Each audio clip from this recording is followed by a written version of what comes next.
mean, applesauce coming out of your nose, just unpleasant. Yeah. And then I was Applesauce. like, What? no. Oh man. Applesauce coming out of. Oh. I never know. Wow, Curtis, If only you knew. If only I knew. I don't think I want to know. Oh, personal jokes. Love to be a part of one someday.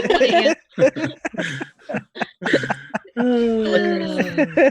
Let's. We don't hate you, Curtis. We I don't. know it. We love you so much. That's true. Let's see if anything's going to work for me tonight. That's not there. Maybe. Chat should definitely let us know that they can hear all of us. They should be able to hear you. All my meters are going off. I think everything's good. I was fussing with the music. You remembered the sticky note this time? Roll 20's been a bit odd. Which one? Stickies all over the place. We can hear you. That sounds good then.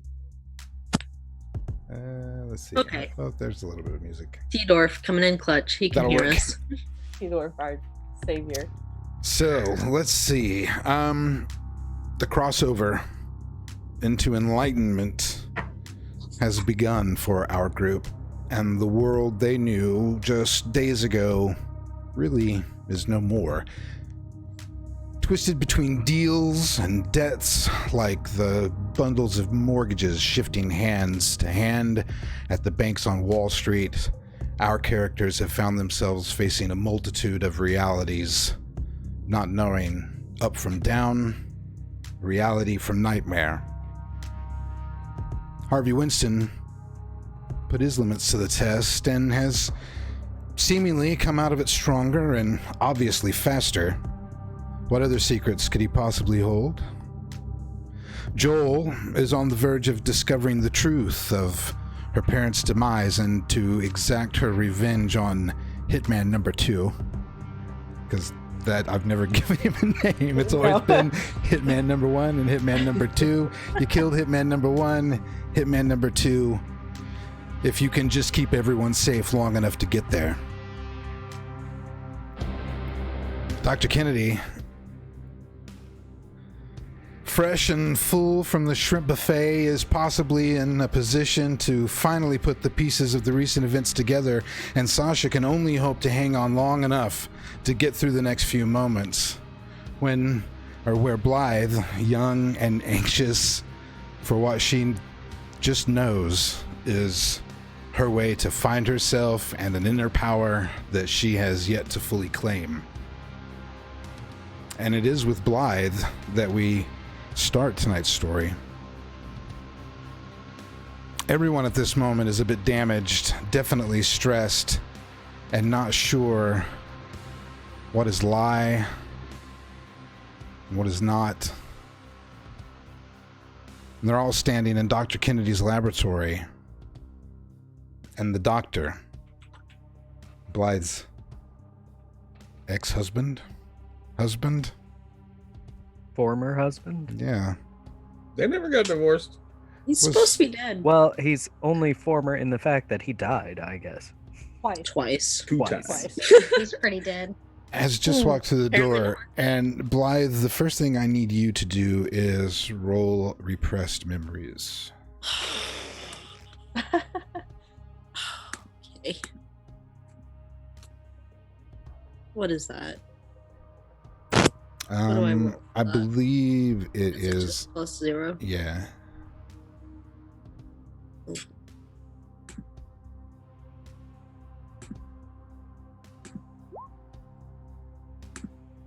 Hey, not bad. Okay.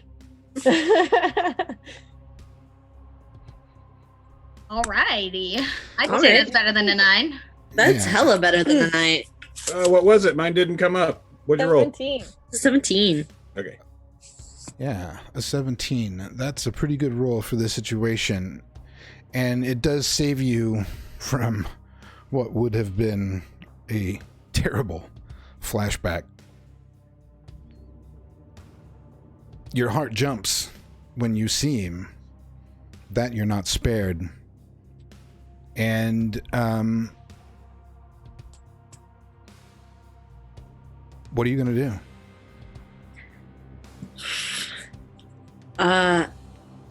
I think she's just gonna be shocked. You know, this is the second time, well, I guess third time now, that he's come back. He's alive. Then I want you to keep it together. Okay.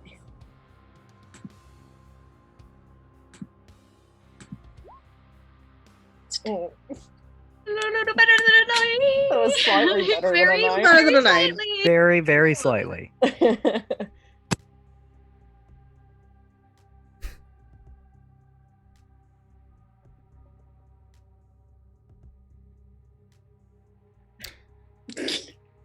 The doctor is everybody's like on the edge of the seat. I wait for you all to go boom, and everybody hit their cameras with their foreheads at the same time.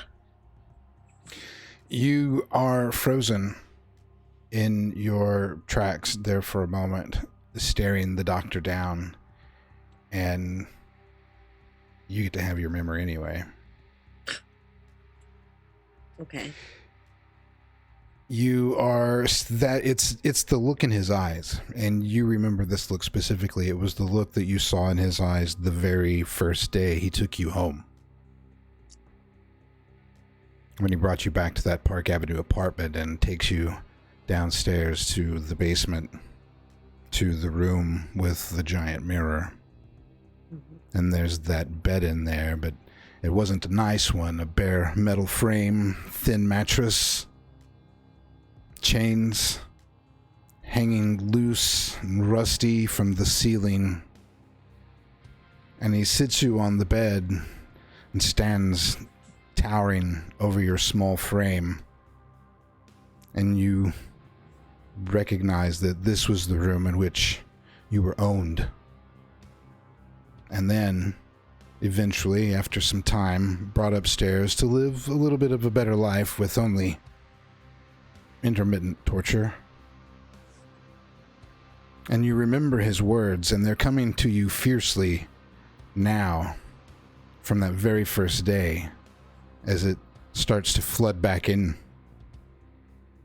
And he tells you, I don't know if you have it in you or not, but we're going to find out.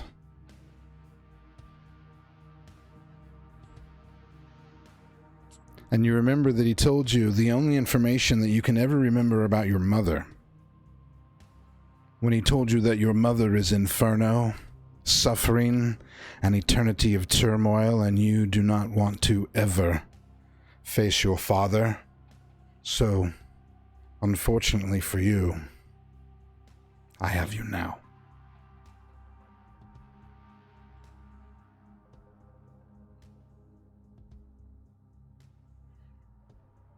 And it's the I have you now that he actually says out loud, and you realize that you are no longer sitting there a few years ago, scared and younger than you are now, on the edge of that bed with him standing above you, and that's the words he speaks to you as all of you are here in this laboratory, and he says, I have you now.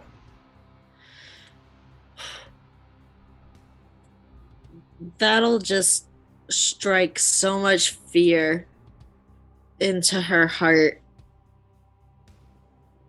that she'll just silently begin to sob, and she'll shake. Make sure you mark down those 2 stability from the 10 that you rolled. And No. all of you are... Because I have things. What is it? I have hardened and I have endure trauma.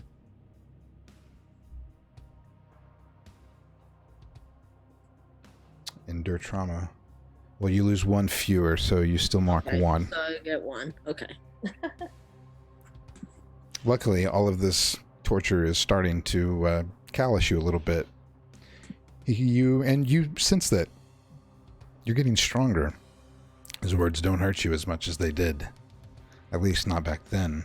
All of you are in the room. You all hear the doctor, and he says this. And it comes in, and he looked kind of his normal self, a little bit larger perhaps, but like a man, but as you all focus and as those words come out of his mouth, I have you now, his visage starts to just fade and sort of melt away. And the person that stands before you looks like this. Oh, Oh God. Spoopy. I don't don't like like that. Nope. For those of you out there who can't see the picture, I'm sorry, it's a copyright picture. They get to look at it. You don't. that. And let's just say it's gory. A man with basically a floor-length skirt of leather adorned in chains and weapons of torture. The mid part of his body, from his bottom half of his face down through his chest, his skin has been basically flayed and rolled down to expose muscle and sinew. However, it doesn't seem to really bother him. He has extended claws on one hand and a bare hand on the other. And so then the question is for all of you, what do you do? So the last thing I remember for most of us, we were all like knocked back from Sasha's like psychic explosion thing before Harvey came back. Correct. So as far as I know, I'm still like crumpled in a mass next to the cabinets against a wall. I don't remember how hard everybody got hit, so I wasn't quite sure. I was just kind of going on the honor system on that. I know Harvey was standing up and he had opened the door and he was holding Sasha, trying to find a way. Right, because you guys were about to get the hell out. Yeah. Yeah. I was right behind Harvey and Sasha, I think. Where are you at So- stability-wise, Sasha, just out of curiosity? Mm, I know that you had gotten some hugs and kisses, so I assumed you were a little bit better off. I'm irrational. Same. I'm 2 steps from broken. Sasha doesn't believe who this is. We've seen him. He's seen him die twice now. Mhm. And when Sasha was in the room with Harvey, and Harvey was dealing with the accountant, Sasha had a conversation with Paul Viello. Is that his name? I don't remember his name. Vienno. And the last thing that Paul Vienno said to him before Sasha left the conversation and went back to Harvey was, "Don't believe anything you see." And for some reason, this triggers that in his brain. So I rolled to see through the illusion. I got an 11. Okay.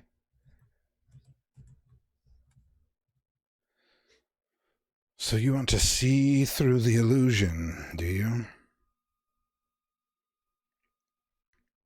Well, let me just see what an 11 gets you.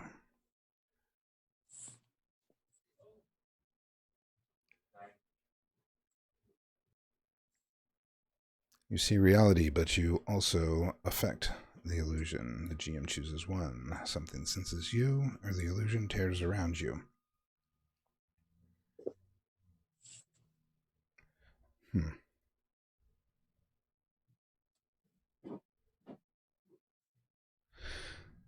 The creature that is in front of you is the creature that is in front of you. That doesn't change at all.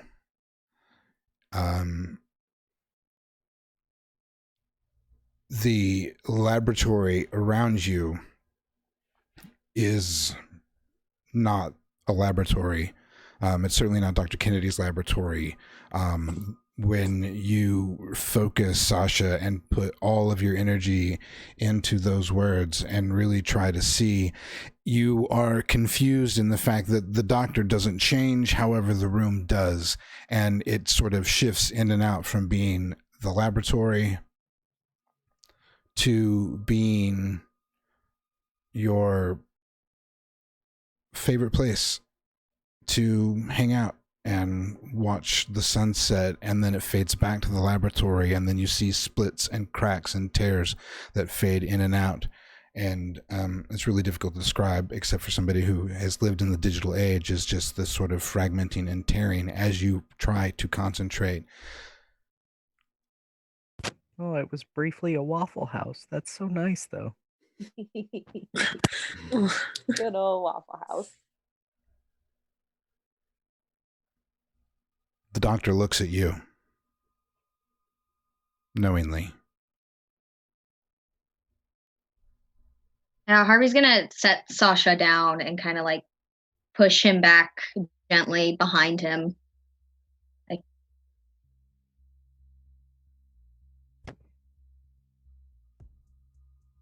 And then what? he's just gonna kind of like back up and watch the doctor for a bit, like very carefully, partly disbelief and like anger, and there's just all these things going through his head, and he's got a hell of a headache still, so he's not sure. He's Right. almost seeing two of them at this point. Joel, what's your situation? She probably is picking herself up off the floor from Sasha's tendril monster and tears her eyes off of Harvey, who she would have been staring at. You know, and her brain is just going 1,000 miles a minute, going, but he was dead again, and now he's standing up, and now her eyes go to the doctor standing in the doorway, and she's like, in her brain going, okay, but he was dead too. Like, she's trying to rationalize everything, but her hand is also going to her gun. And she's gonna point it at him, but she's probably not gonna say anything. He starts to move towards Sasha. Sasha, are you standing or are you on the ground? I'm now standing. Harvey is kind of standing between me and the doctor. As he moves closer, you realize now he's got to be 7 feet tall and probably 300 pounds of mass. He's huge. And he starts to move your way, and he's got, because that bottom half of his face is peeled back the way it is in a constant state of smile. And his head is still just locked on you, Sasha. As he moves closer, his head stays on you and tilts down, and he will continue until he's towering over you, unless somebody... Is there a chair in here? There is it's sort of like one of those hospital beds that Yeah. like bends and stuff, but it's like straight hardcore bolted to the floor. Oh. Oh man. Okay, Curtis, can I send you a secret Discord message? Okay, Yes. well, while you are doing that, Also, while you're doing that, Also, while Ernie. you're doing that, Ernie, for his part, has been trying to use the counter space next to him to get back to his feet because, again, he's old and shit, decrepit. He's old and shit. and he looks at the creature that was the doctor, and he just stares at him and says, "My goodness, doctor, have you done something to your hair?"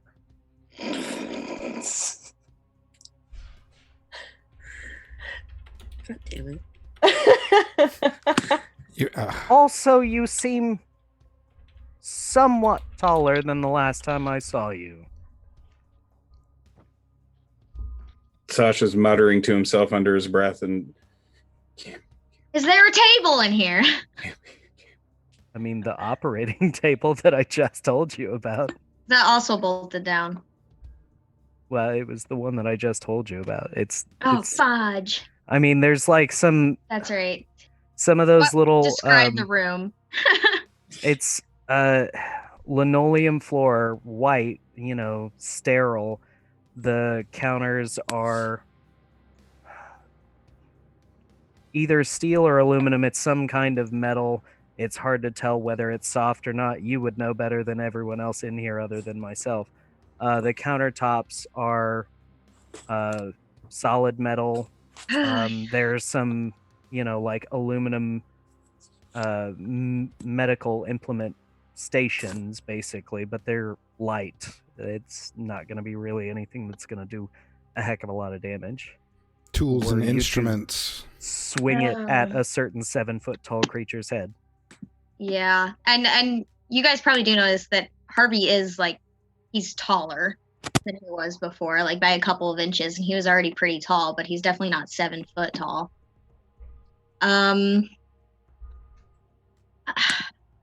Oh, I'm stressing out. Okay. Well, think about what you're going to do okay, because I get to go first. Go for it. Do you though? I do. I want to go after. I'm gonna roll something too. Sasha, like a muttering, you can't be real. And contagious insanity.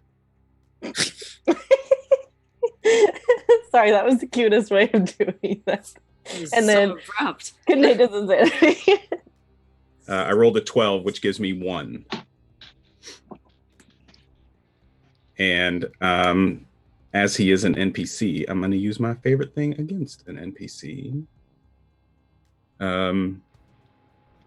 Affect your victim with a temporary psychosis in which they are haunted by their fears. That's, of course, if you let me actually do that there, Game Master.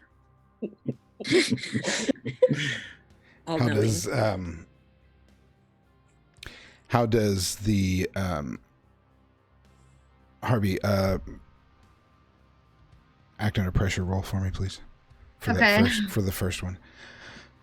What does that look like, Sasha, when you did that? I know you've described it. Describe it for me again. You see the smoke takes over his pupils, and just a wisp of the smoke comes out of Sasha's eyes and hits into the eyes of the doctor. When the smoke hits his eyes, it's as almost if he sort of sucks it in. And he tilts his head back and sort of shivers for a moment with a bit of hesitation.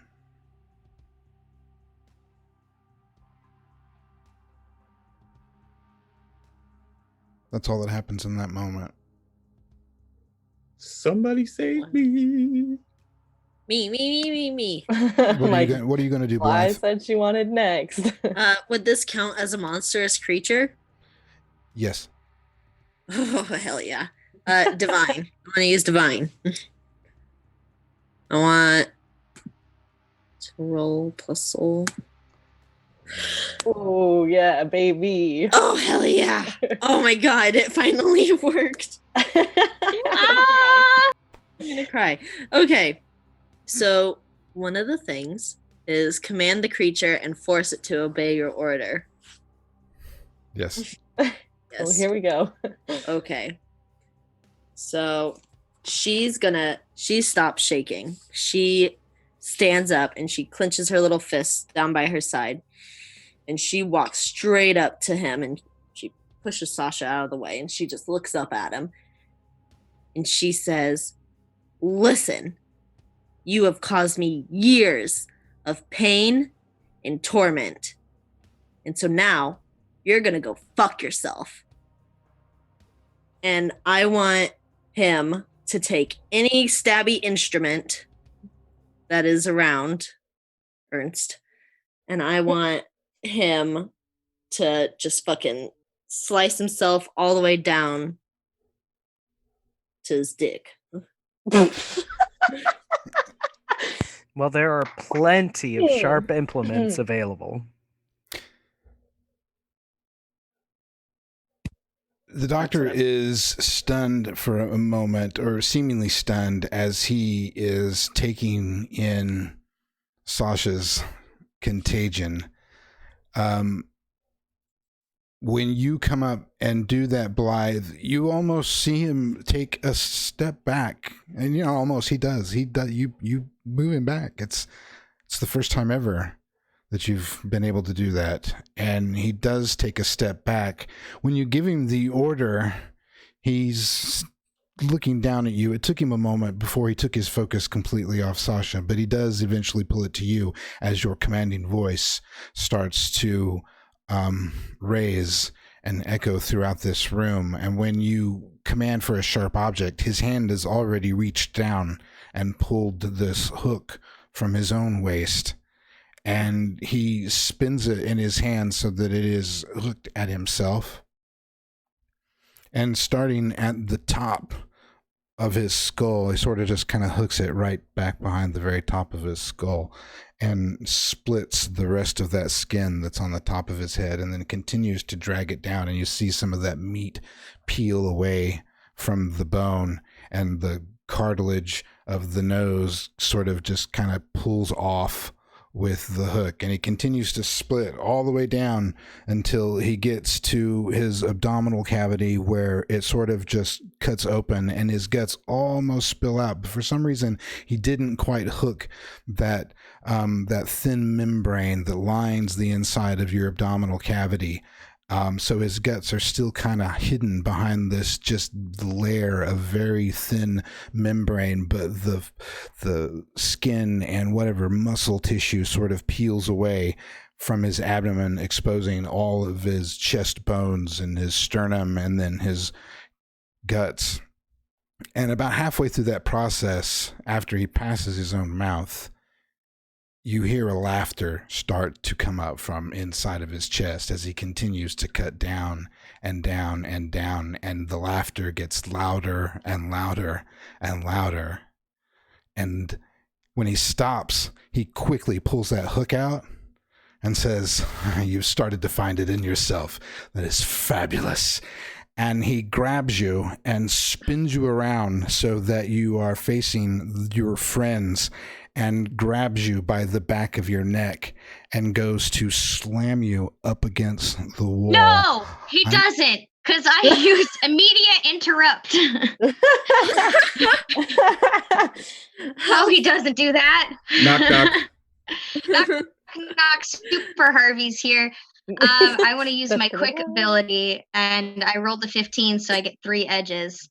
I want to use immediate interrupt, which is act before someone else completes their action. Which action are you wanting to stop? Him grabbing her if I can. I want to run with my newfound super speed and grab his hand before he can grab her, grab his wrist. So then what you see is he brings that hook up in his one hand in the air, and as he goes to grab her neck, after he spins her around with his other hand, Harvey has jumped into the fray. And Harvey, you are now, his hand is going basically at your throat as you have both of your hands wrapped around his wrist. Can I use my unnaturally strong ability to just have both of my hands on his arm and just squeeze? I want fingers to go into flesh, into bone, and just pull his arm straight out of his socket if I can. I don't know if that would work. The victim must be locked, and I feel like having both of my hands on him would do something. You can't crush him. You can try to crush him, but it's like you're holding on to metal. I will allow you to attempt to move him. All right. Would I be able... Ooh, can I throw heavy object, but him be the object? Yeah, you can.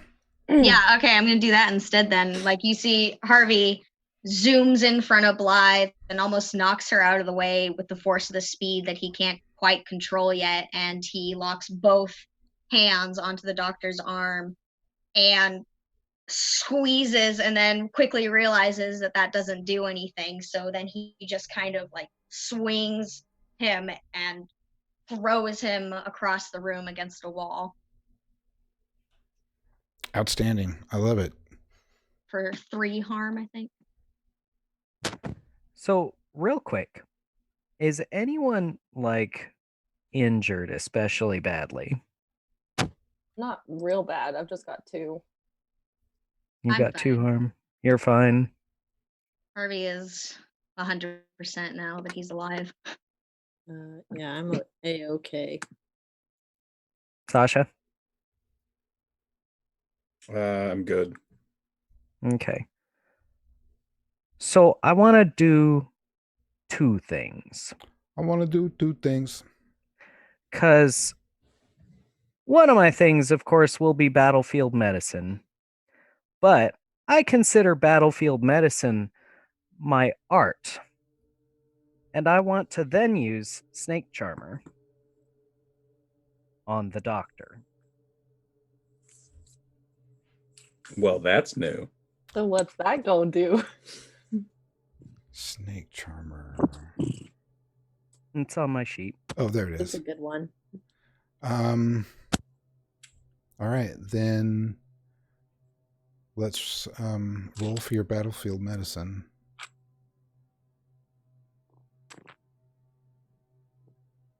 Don't hurt me. Oh, Thank you you. good. Wow. Look at Fiat. Thank you, Dr. Ernst. So, wow.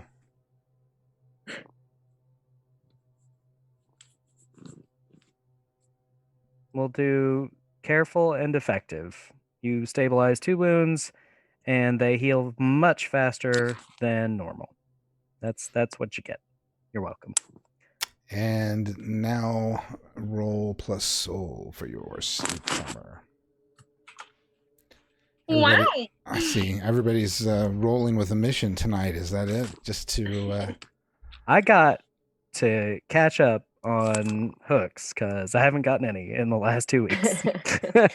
Awesome. Same. So, So I choose one option immediately, and I get 2 more at any time in the future with this particular monstrous creature.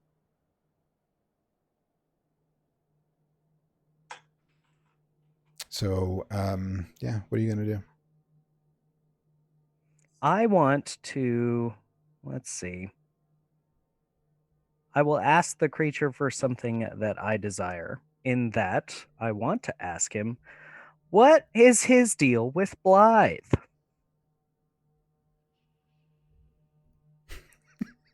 Good doctor. I just launched him I've across the room known and you're you trying to ask him questions. For many years. And you seem quite particularly interested in this exceedingly young child. What, for the love of all that is potentially, at least, good in the world, is your fascination with her? I'm assuming that you are lecturing him, Doctor, as he is pulling himself up from his rubble as he was slung across the room. And he stands up and turns around to face you and says, "Oh, Blythe has a power. And I will show you just what it is." And he has hook in air and starts to move for her again rather swiftly from across the room. And it's kind of like I will show you, Doctor, the answer to your questions, as he I'm is going to need you to not. flying across the room. And that's the second thing that I desire. I want him to stop fucking moving. You stop him in his tracks for a moment, and he turns his head towards you.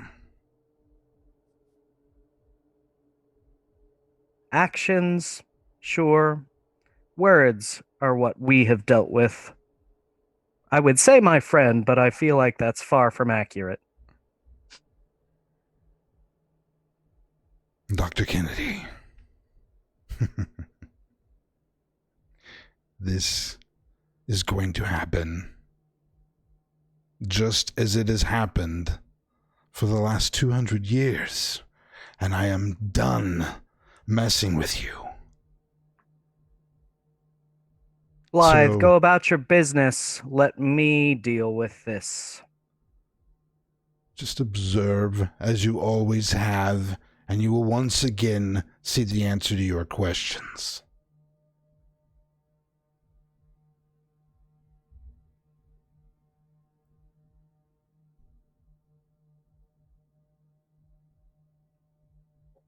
So I told Blythe to get the fuck out while I Okay. have him fucking stopped in one place. I don't know if she was paying any attention or not, but I heard you, but no.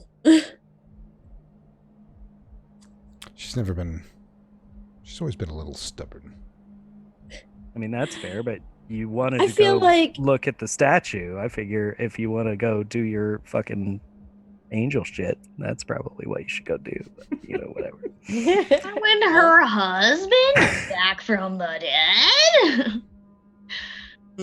It seems particularly inclined No. towards splitting her in two with a meat hook. Yeah, whatever.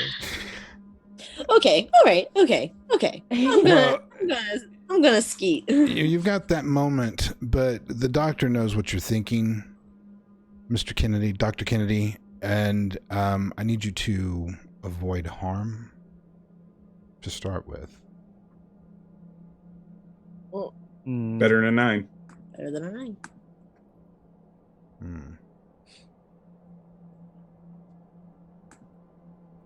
Where'd my thing go?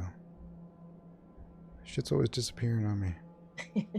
I got another thing. While this Alt- is Alt tab happening, is can your I best friend. start Do what? doing the one thing? While this is happening, can I start doing the one thing? Wait, I want to do something too. Oh yeah, Joel hasn't done anything. Well, Harvey, you already rolled for your initial part of that you wanted to do. If you're still talking about that, Yeah, did not work out.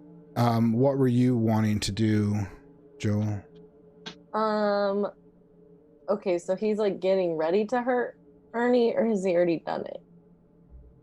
Going to hurt her. You don't Oh. seem you don't seem doing anything other than stand there.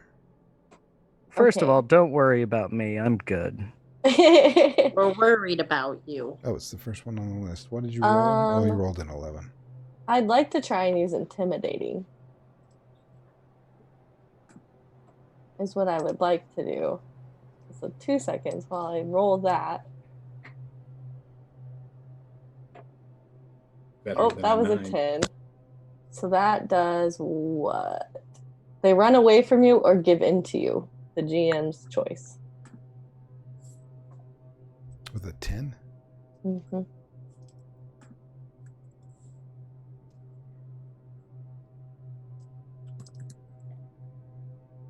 Because I would like to get him to not do anything but answer the doctor's stuff. Yeah. Okay. So, what did you roll? Oh, you rolled the 11, Dr. Kennedy. You avoid the most of it. Of just you don't even know what it is. Just a force comes at you. You assume from his eyes, or perhaps some sort of telekinetic force or something like that, and then let's see, what was it? You avoid the worst of it, and you partially abstain some harm, so, or a bad spot, or lose something. So I could play with that a little bit. I can, however, also use genius. What's genius do? Whenever I find myself in a life-threatening situation, I roll plus soul to see if I can figure a way out. You can use that for your sort of overall situation with the doctor, but it's not going to be like sort of a specific defense to a exact move. Does that make sense? Like That's fair. because you were in the room with the doctor, you're in a life-threatening situation. Just the fact that he's thrown a fist at you or something to that effect just only proves the point. Well, I am in the situation, so I rolled it and I got a 13. So I have 2 edges. Okay.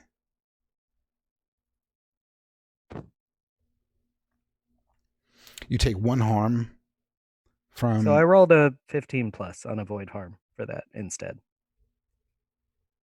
On the avoid harm.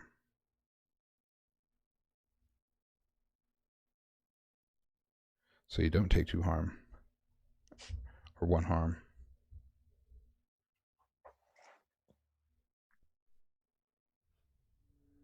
But he's not going down this easy. And what were you doing, Joel? Oh, yes, you were intimidating, right? Mm-hmm. After he gives his force blast to Dr. Kennedy, and you try to intimidate, how does Joel intimidate people? It just kind of depends on the situation. Normally, she just kind of like, in this situation, she probably would like bark a hey at him to get the doctor to like turn around and focus on her and not Ernie. And then, because that was what I want, that's what the given to you, I'm interpreting as given to me, would be to stop trying to get at Ernie and Right. focus on me. When you yell at him and he's done his thing, he's on the opposite side of the room from everybody now, so he's kind of facing all of you in that regard. And it doesn't seem to have any effect. And now he's moving his way back across the room towards Blythe. I would like to fire 2 shots at him. And it takes me 10 years to get to the roll.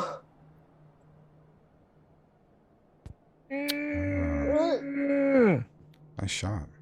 I mean, it is better than a 9. It is better than a 9.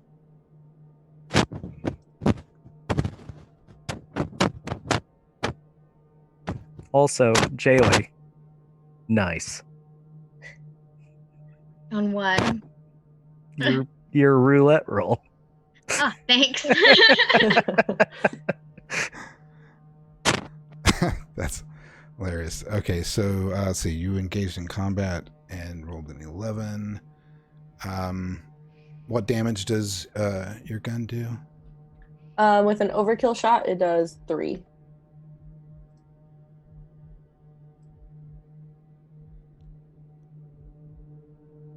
He takes he takes both bullets in the chest, and it sort of, the impact of the bullet moves him just barely with the impact, but it definitely gets your attention,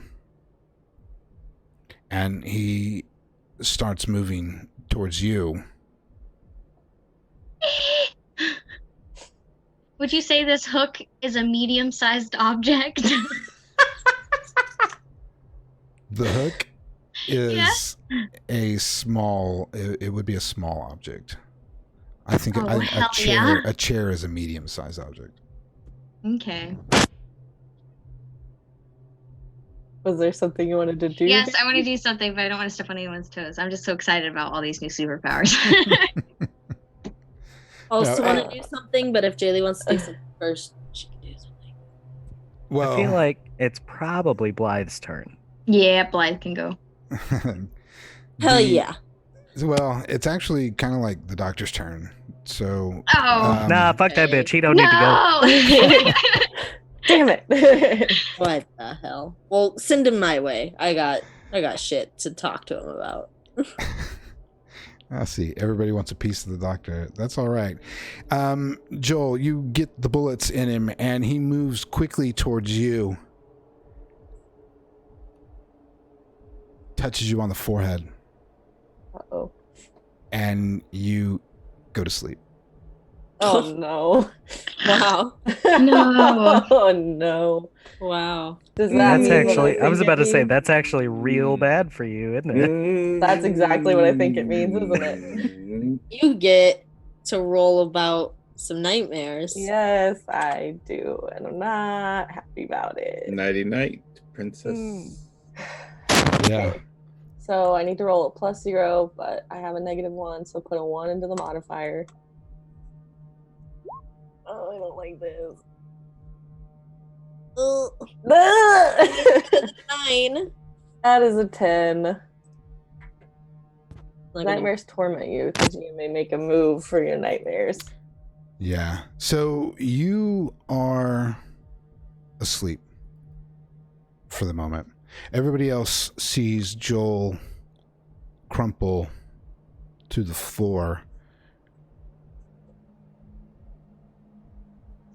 Harvey,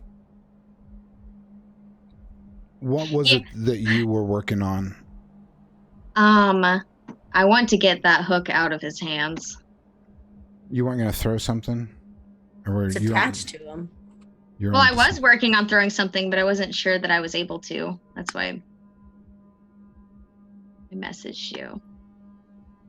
You could I use didn't see Sasha to hit a motherfucker with another motherfucker. Okay, this isn't. Wait, what? a certain No, You I want mean, her barbarian to character. fling you like mace style No, you into can- You can do exactly what you wanted to do. I mean, that's going to achieve a similar purpose, but if you wanted to change your focus.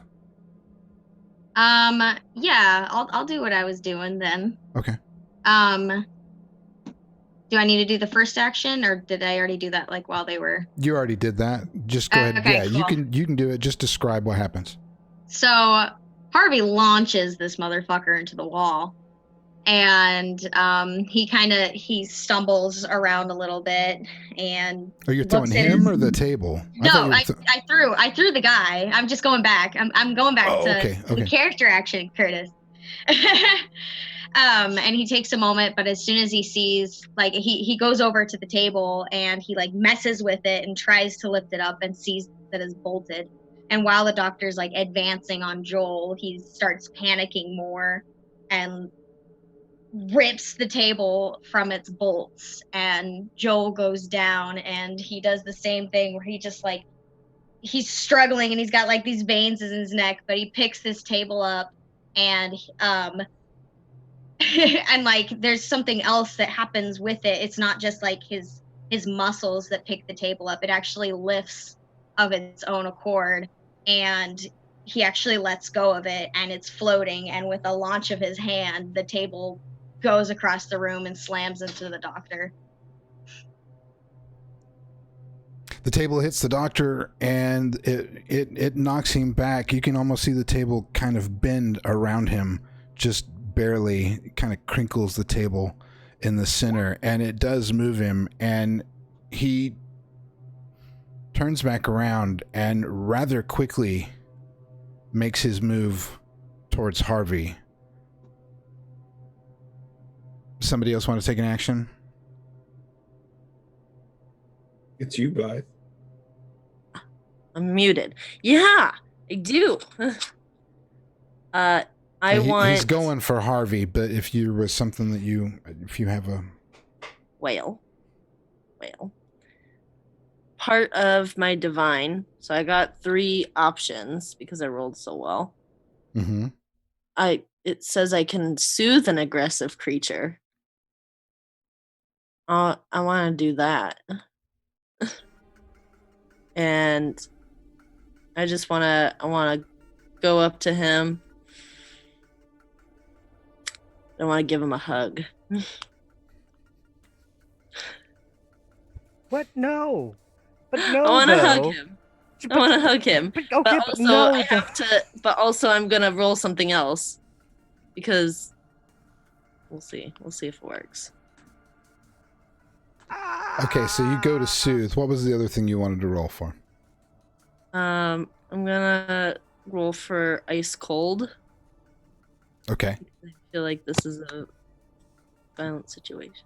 You would have to keep your calm and cool if you wanted to try to soothe the doctor. So with all of your might, you roll an 11.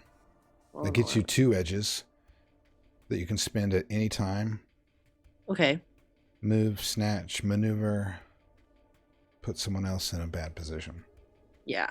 So this is what I want to do. I want to Okay. go up.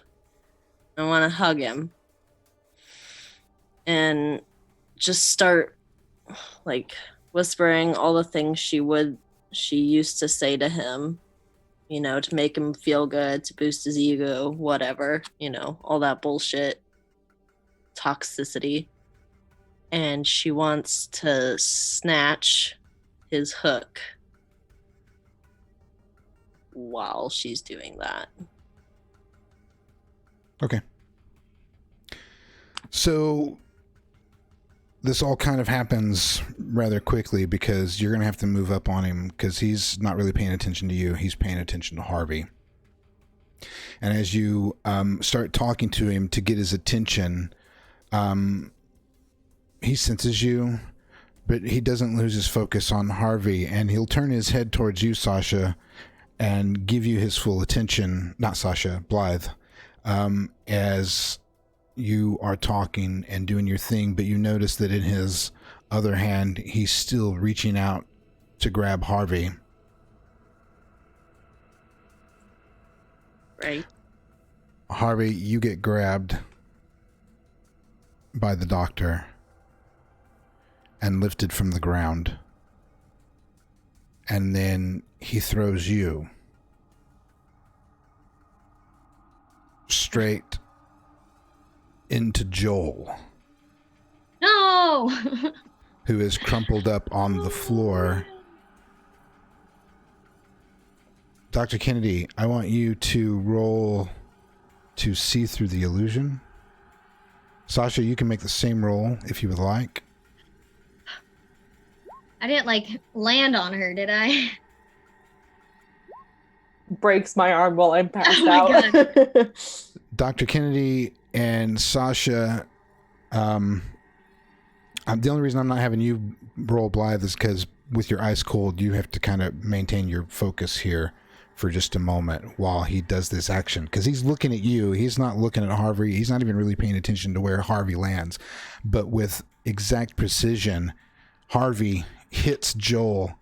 Sasha and Dr. Kennedy, you see Harvey hit Joel, and then the floor just sort of splits apart, and both of them vanish through the floor into blackness, and then the floor closes behind them. So everyone else in the room sees that they are still there, but Sasha and I see that they are not actually there? Correct. Motherfucker.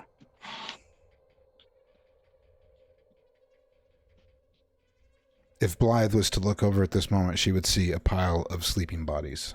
Okay. But you're looking at the doctor. Yeah.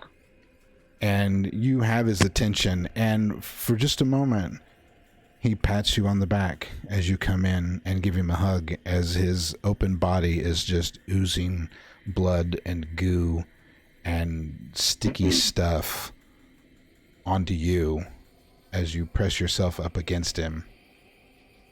And then you start to feel claws at your back as you sense him clawing down through your clothes, just cutting them from your body and cutting into the skin of your back, down both shoulder blades. Well, I'm keeping it together. Yes, you are. Man. I really thought that was going to send her over the edge, but no, it just fuels her rage. And she takes his hook and she does what she did the first time, and she's going for the neck. Engage in violence. Okay. Or combat. Engage in combat. That's right, Hi, Binks. You tell her to get Binks. him. Oh shit, that's not better than a 9. Oh, that is No, that's not definitely that not great. better That's than a that's 9. No, 9 that is upside down that right is there. really That's no. what that That is is. no. Yes. Not an She has a empty negative. Wait, I'm sorry. What's She's not a violent happening? person. She's a little girl. Oh no. Finally, things start to go my way. I see Curtis just doing this. Why do you want to hurt me? Because you literally offered yourself to him for him to do so. I thought it would help. Why would you think that? So, this is what happens. It's going to be different for you, Blythe, than what Dr. Kennedy and Sasha see. Harvey and Joel, you just get to enjoy the show. You're not actually there to witness any of this, but I'm not going to cut you out of it because it's just, it's too crazy what happens.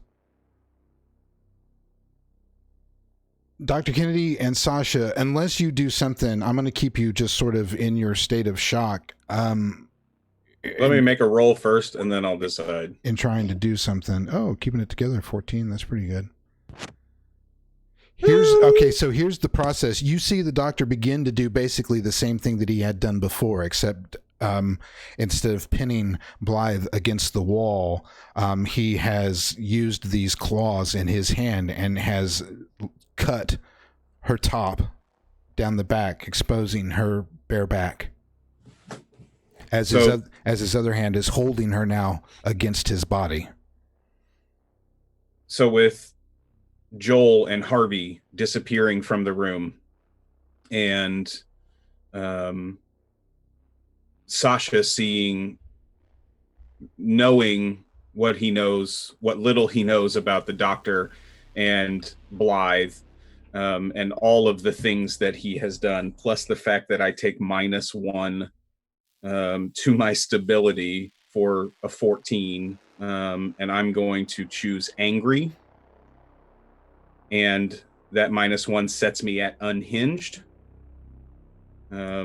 Sasha's going to lash out at the doctor. If I have to use one of my edges, I will use it to act first in a threatening situation. That's up to you, Curtis. You can say one way or the other. Yeah, what is it that you're wanting to? I'm going to I'm going to attempt to get Blythe and get out of there. Okay. So. Do you have to roll for that? Yeah.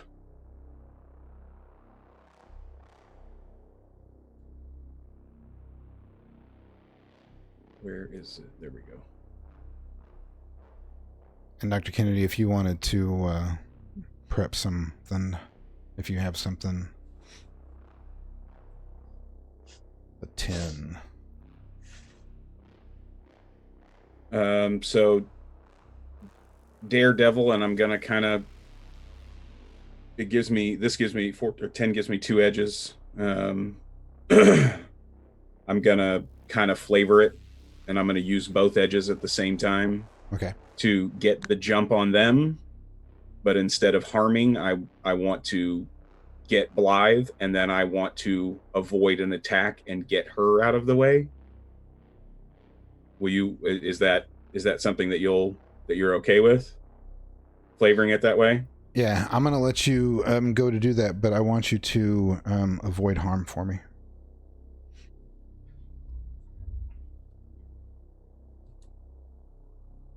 Yeah, that's not good. That is not better than a 9.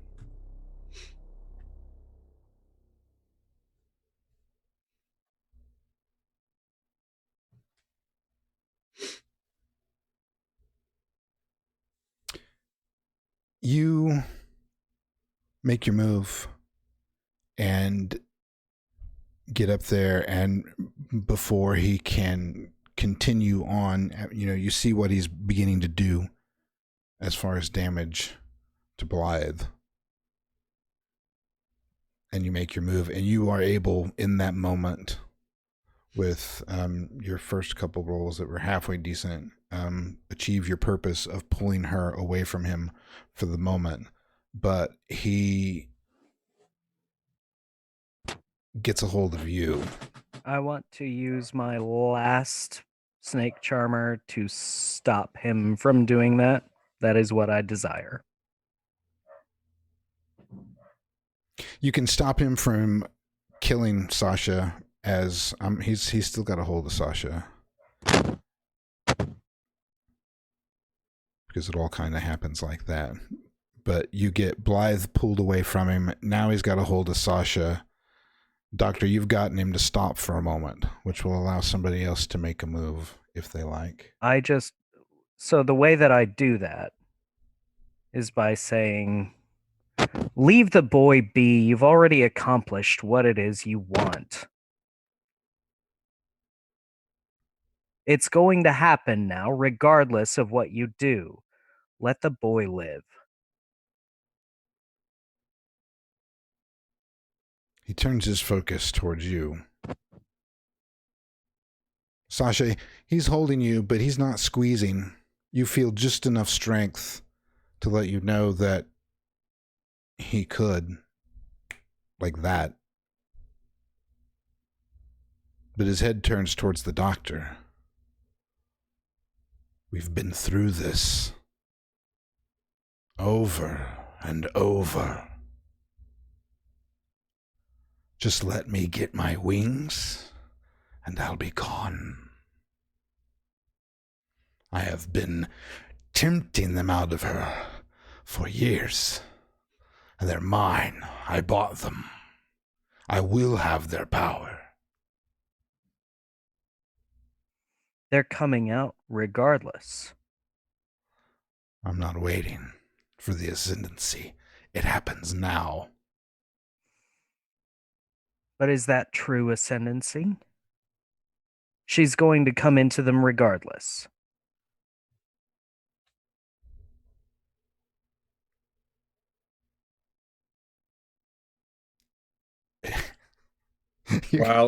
While he's distracted with the doctor.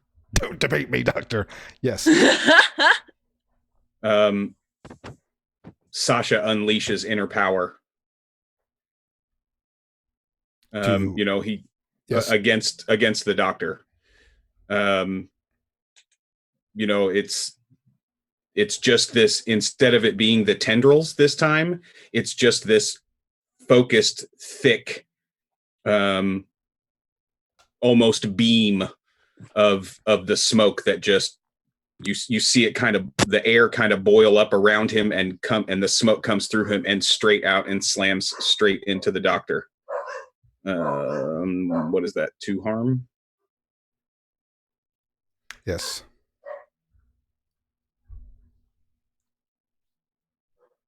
And slams into him for 2 harm. And Sasha, gritting his teeth, she does not belong to you anymore.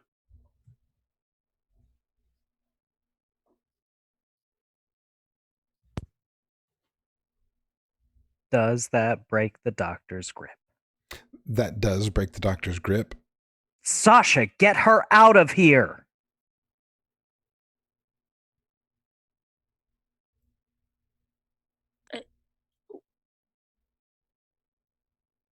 And she's just baffled at this point, because what?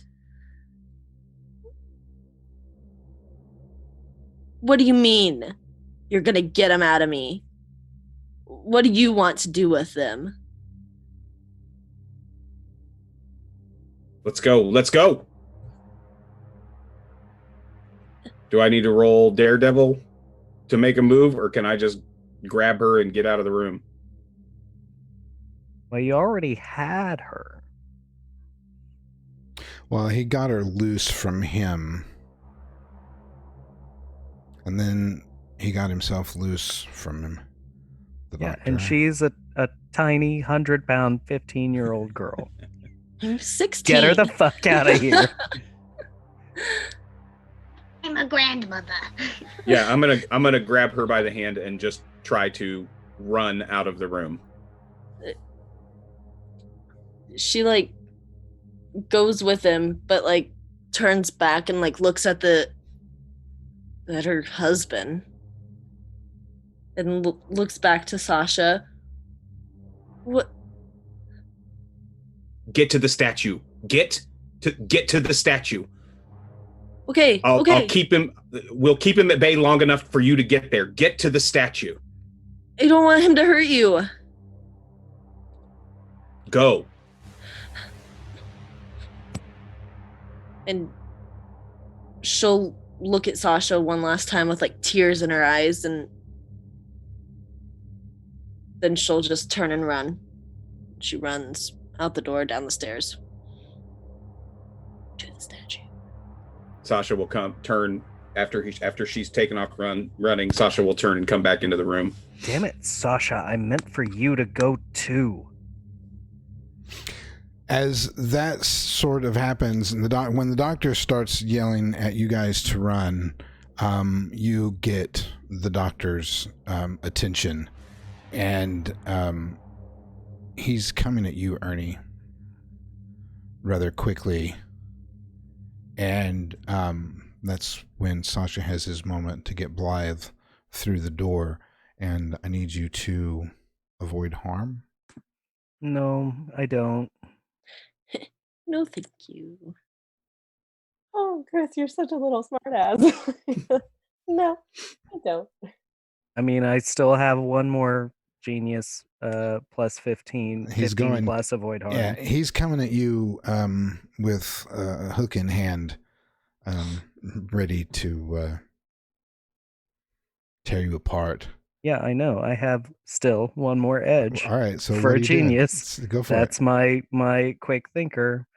15 plus on an avoid harm roll. So whatever I'm avoiding, that's what I'm avoiding. So you dodge as he swings his hook at you. Sasha, what are you doing at this point? You turn around and see the doctor take a big, huge swing at Ernie and miss. I'm gonna run straight at the doctor and just try to tackle him. Just try to engage in combat.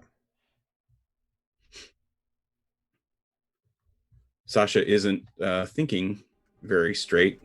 Ooh, that's not good. That is not better than a 9. That is not better than a 9. No! I need to protect my boy! It's all up to Ernie now. Oh, man. We're fucked, y'all. I'm trying. When I get my wings, it'll all be better. Someone could steal the gun off my body, could they not? You're gone. Your body isn't here anymore. Oh, right. You gone. I thought Vanished, babe. Right, the whole body went with Literally, the only one who thought you were still here was Blythe. Hello, but I'm gone now. And now she gone. it. Right. For a second, I was like, oh yeah, out of body. No, never. I'm sorry. Out of room experience. Yeah. Okay, never mind. I'll go back to the corner. Sasha, you come in to tackle the doctor, who, he seems to be much more graceful as he's made his moves tonight in just moving around the room in a fluid motion with his miss from the doctor, and he senses you coming up from behind, turns and takes you as you go smack into his abdomen. However, he doesn't move, and he wraps his arms around you. And you can feel his claws piercing into the flesh of your back, and yourself being lifted from the floor. And you feel the wetness and heat that seems to be coming from his flayed body. And he gets close to your ear, and he whispers, except the voice that you hear is the voice of Harvey Winston. Think of the sunrise, Sasha. Think of the sunrise, Sasha. Think of the sunrise. And your world fades as the illusion around you seems to tear and break apart. And where is it that you would go to watch the sunrise with your friends? There were a few different places, but more often than not, if I was still conscious, we'd go up on the roof. Joel and I would usually sit off the edge and dangle our feet, and Harvey would be nervous the whole time and, you know, not wanting us to, being scared that we would fall. And in those few minutes as dawn broke,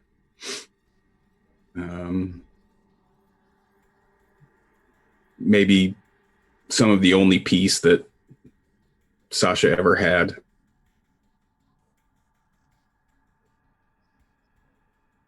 So yeah, the rooftop, that's where we were.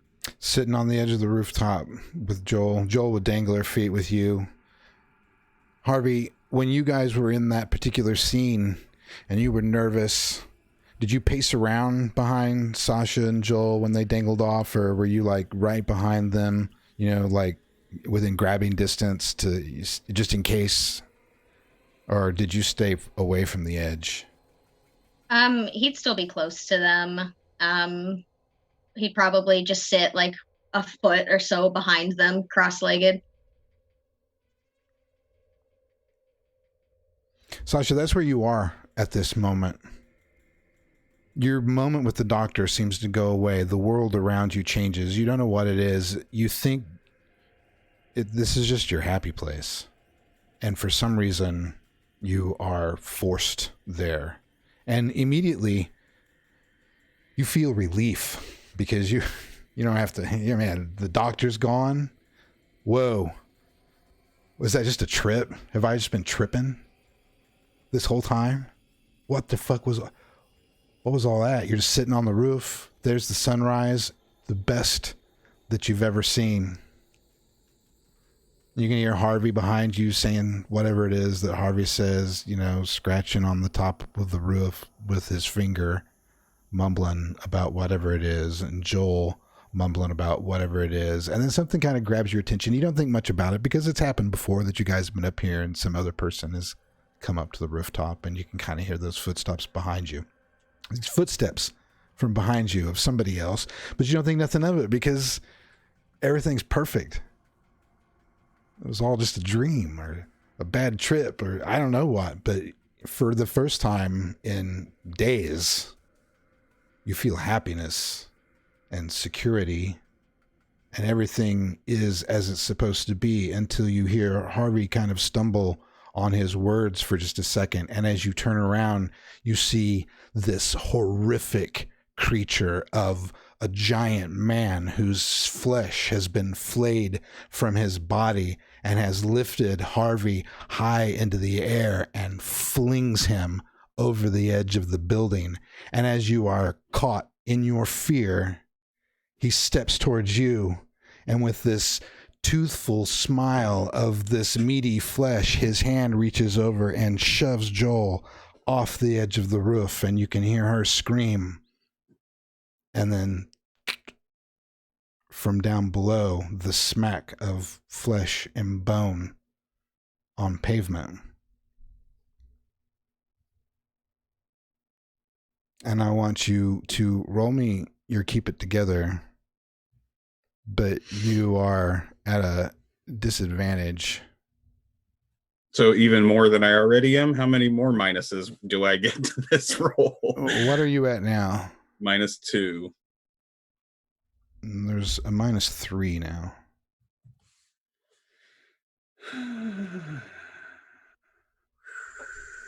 Surprisingly good. Thanks Yeah. for pushing it. Well, here's the thing about a 13. No. Oh, I'm so And upset. actually, that's 10. No, No, I put the -3 in.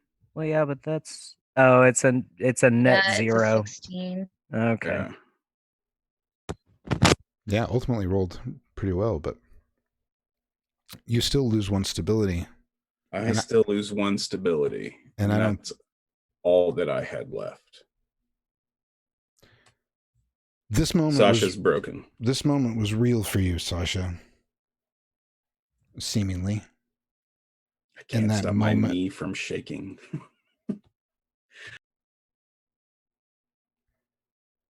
And I suppose, let's see, the time is 8:30. We'll hold out on the break for just a moment. I'm just curious.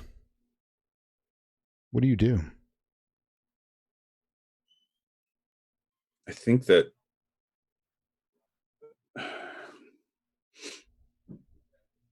Sasha would choose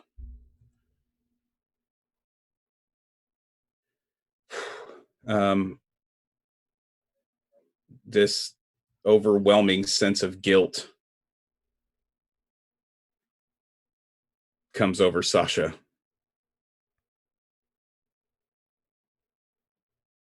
Sasha has always been able to at least deflect the harm or the trauma from Joel and from Harvey when they have been together. And he could do nothing this time. It all came as a surprise. And he feels guilty for having gotten lost in that joy for even just that briefest of moments.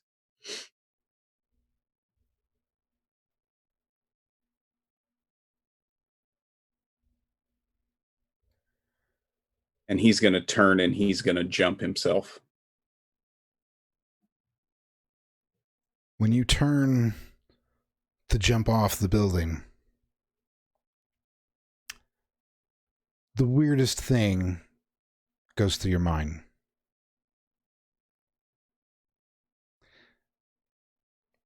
Even though the sun has just risen and just moments ago you were thinking about how nice it was going to be a cool day, the coolness of the morning, but the last thoughts that go through your brain are that sun. It's hot. Like, I don't know. It seems weird, but that's your last thoughts as you tumble down and hit the pavement.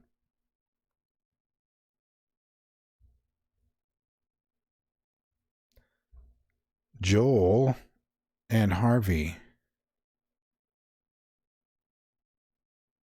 when you two realize that you are not crumpled up in a pile on the floor, Harvey, you don't know where you're at. Joel, you realize you are in your parents' house.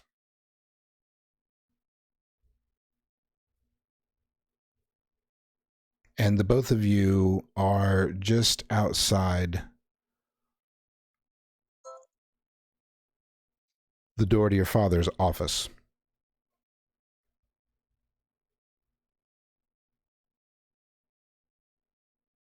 So Joel kind of like blinks and she's rubbing her eyes because she hasn't been to this house since they've passed away. Because this isn't the safe house. This is a different house. This is the house she grew up in. Yeah.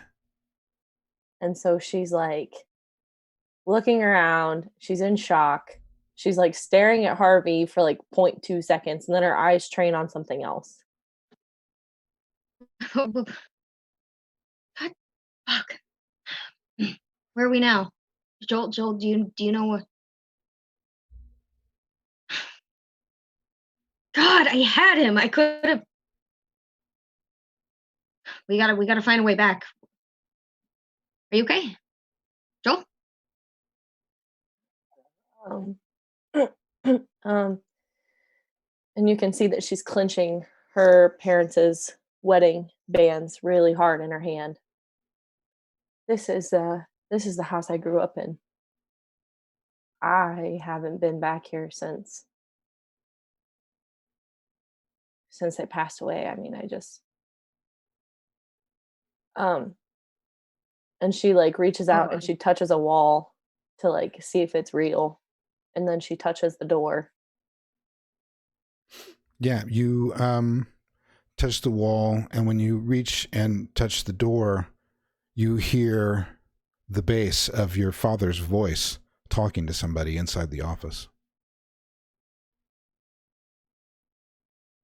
She pulls her hand back as if the door is on fire and she just like stares at it, trying to rationalize like what's going on, if this is like actually real or if it's not. And she stares at Harvey and then immediately like throws open the door and bursts inside.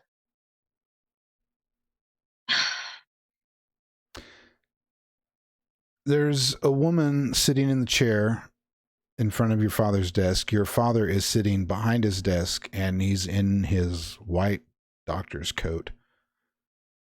The woman who is sitting in front of him is in tears, and she's wiping her face, and she looks familiar to you in some weird way that you can't quite put together just yet. It's not your mother, it's another woman, but there's some familiarity there. And she's in tears. And it's as if neither one of these people can even tell you're in the room. And she is explaining to your father about, she might sobbing, crying, saying that she can't go back, but she can't stop. They come for her in the night. They keep giving her drugs. Every time I try to get clean, something gets me going again at night. I do drugs in my nightmares. I keep going back. They keep sending me to that place. And your father is trying to calm her down, and you can see that he's trying to show her some compassion. But there's this undertone, and he reminds her that she has to find the strength, that she has to keep going, that the world isn't what she thinks it is, and she has to learn to live in it, or it'll tear her apart. And then finally, the conversation starts to ebb, and you realize that this woman sort of looks like Blythe in the face. She's older, obviously, late 20s, maybe mid 20s. It looks like she's had it rough, so she may look older than she actually is.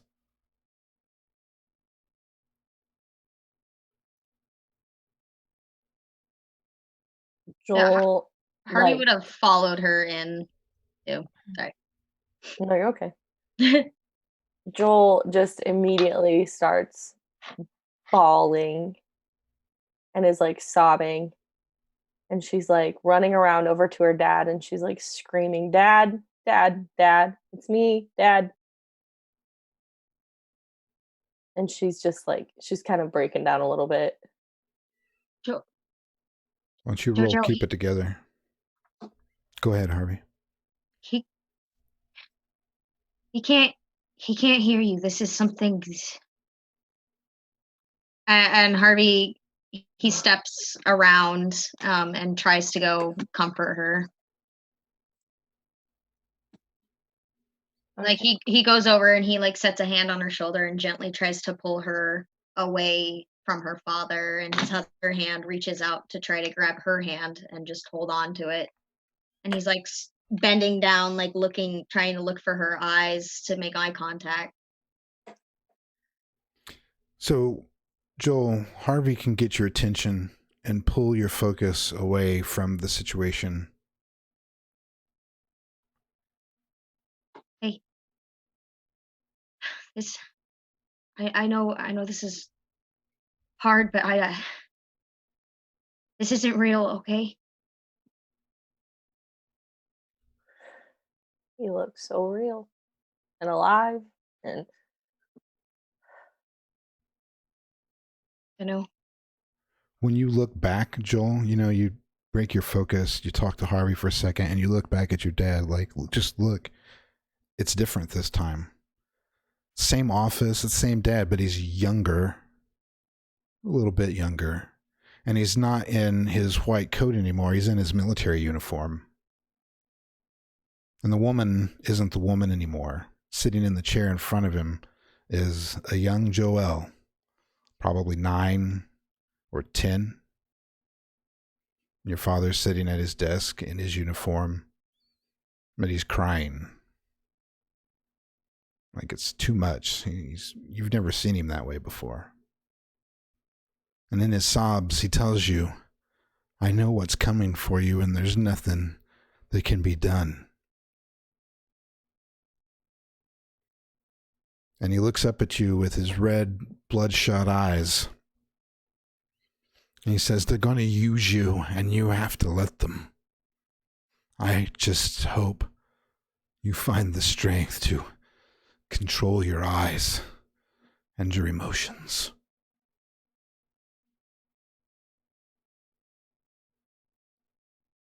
The room starts to blur a little. And that's where we're going to take our break. damn it! Real quick. Okay, man. real quick. Yes. Did he of a look bitch. at baby Joel or did he look at Joel and say that? He was talking to baby Joel. Baby Okay. Joel. Big Joel was watching the scene. Okay. No, the way that you said it, I was confused. I thought that he had turned from baby Joel and looked at Joel right. staring down at him. Yeah, no, he was talking to her. This was a conversation that he had with her earlier in her life. Okay. Oh man. Real quick break. I have to go pee. Yep. Let's do it. Yeah, we're going to take a break. Ah, And we I'm will sweating. be right. How do you like them nuts? We got that. Right. Just in time for how do you like them nuts? Yeah, that was perfect. Thank you. Jesus Christ. Oh my god! What is this? Oh man. Joy Yes. and rapture. That's what this is. Oh lord! Pure Found out that when Curtis is wondrous, confronted with walnuts, he has to roll to keep it together for those trying. amongst other things.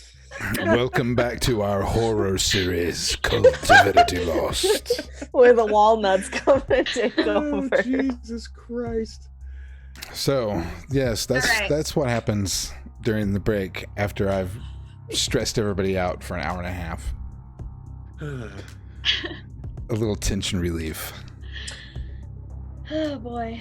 However, there is a scary situation because Dr. Kennedy is alone in a room with a walnut. I mean, the doctor.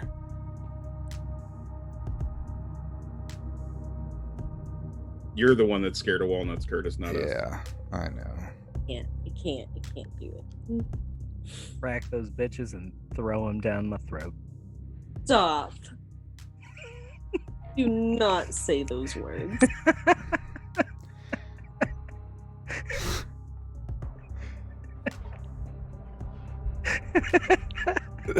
The doctor is looking at you, Dr. Kennedy.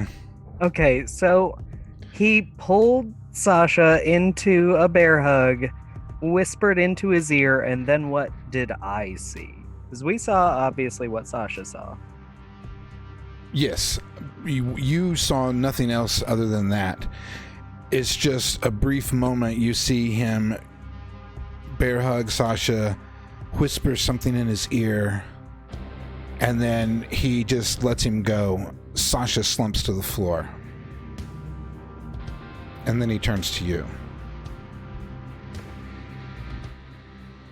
Am I going to have to kill you again? Oh, please tell me that story while I check on my friend. And I move to Sasha and check his pulse.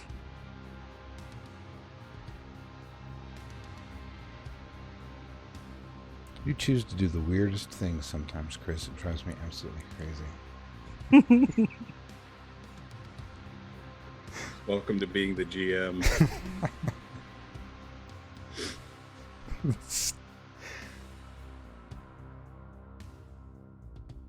Wait, where did you go?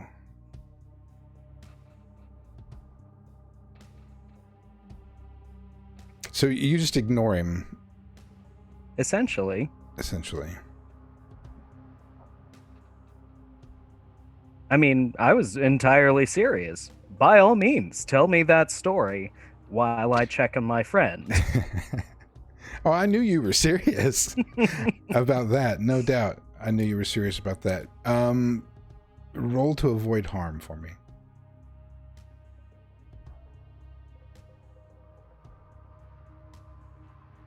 Better than a 9?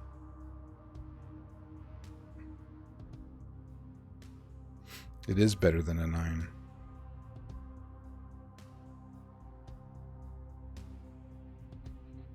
The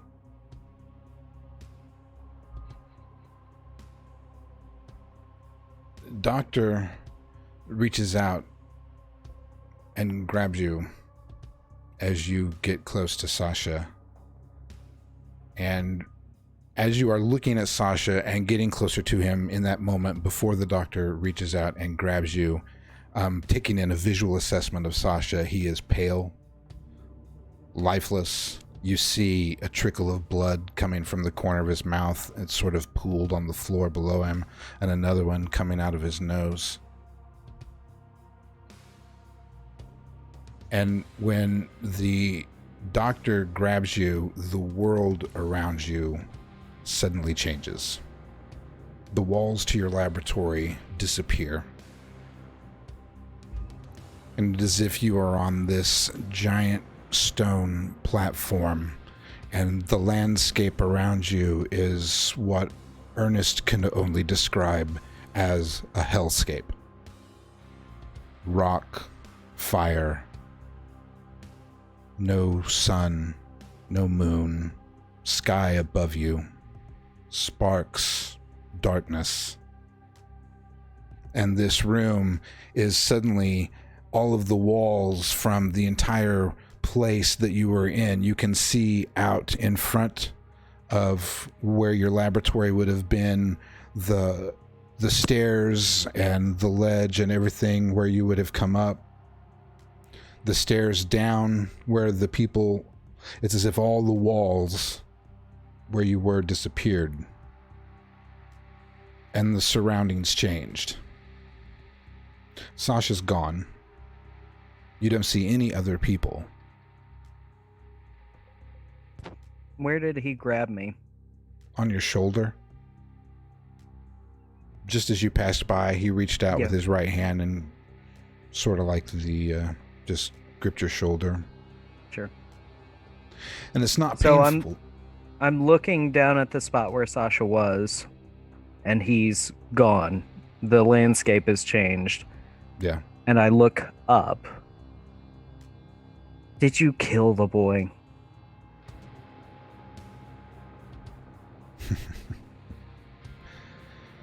Oh, Ernst. Don't you realize? Yet, you still don't know. There is no death. Did you end this particular instance of his existence? Yes.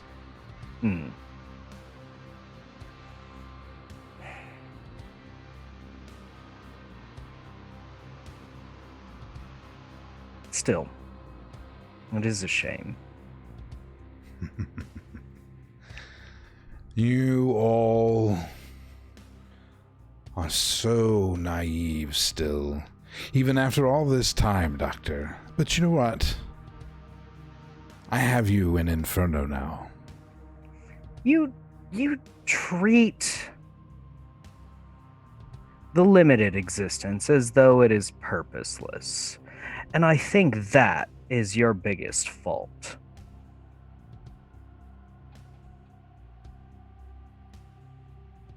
Limitless? No, the limited existence. You treated as pointless, as purposeless. The only meaning in existence comes from this limited existence. What these people, what we, I include myself, of course, are able to accomplish in the limited portion of life as we know it. Yes, you beings are eternal. Congratulations.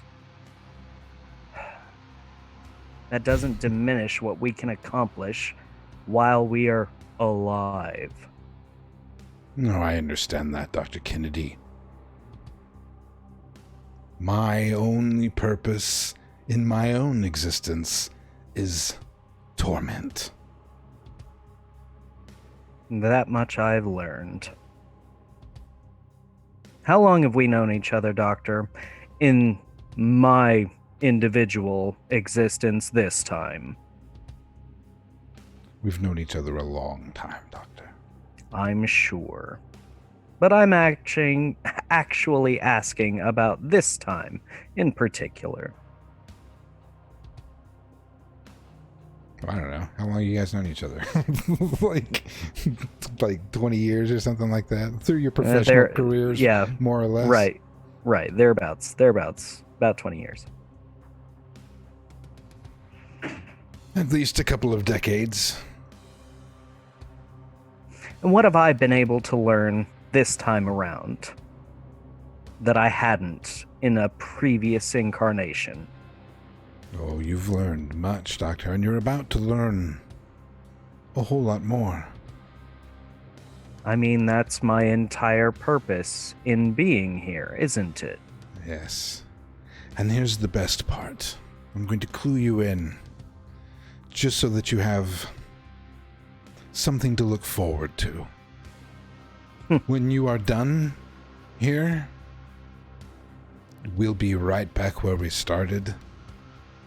Except then, you'll know my name. And that will be the end of me. So let's just hope I don't do the damage that I plan on getting done while you're here. I was about to ask, is that what you want? It is what it is.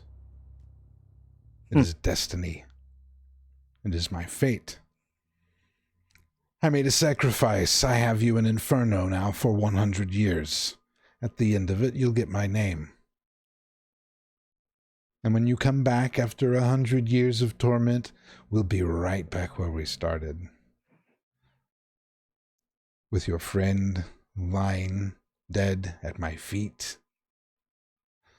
Your other friends gone. And my prey and my power and her wings in the temple right outside the door to this room. Well, I told you she was going to get them regardless, didn't I? I love you, Ernst. She's the child, isn't she? She's the daughter of a demon. And she of has that woman, right? Yes. The one. It required a human to bear the child.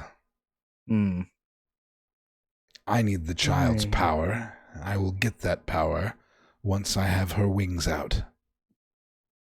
I knew I should have kept better track of that woman after she left. She just about ruined everything.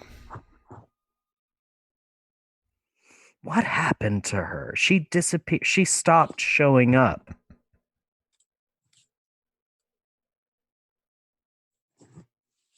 I believe she's down here somewhere. Well, I'm here for 100 years. I might as well find her, eh? Goodbye, Ernst. I look forward to learning your name.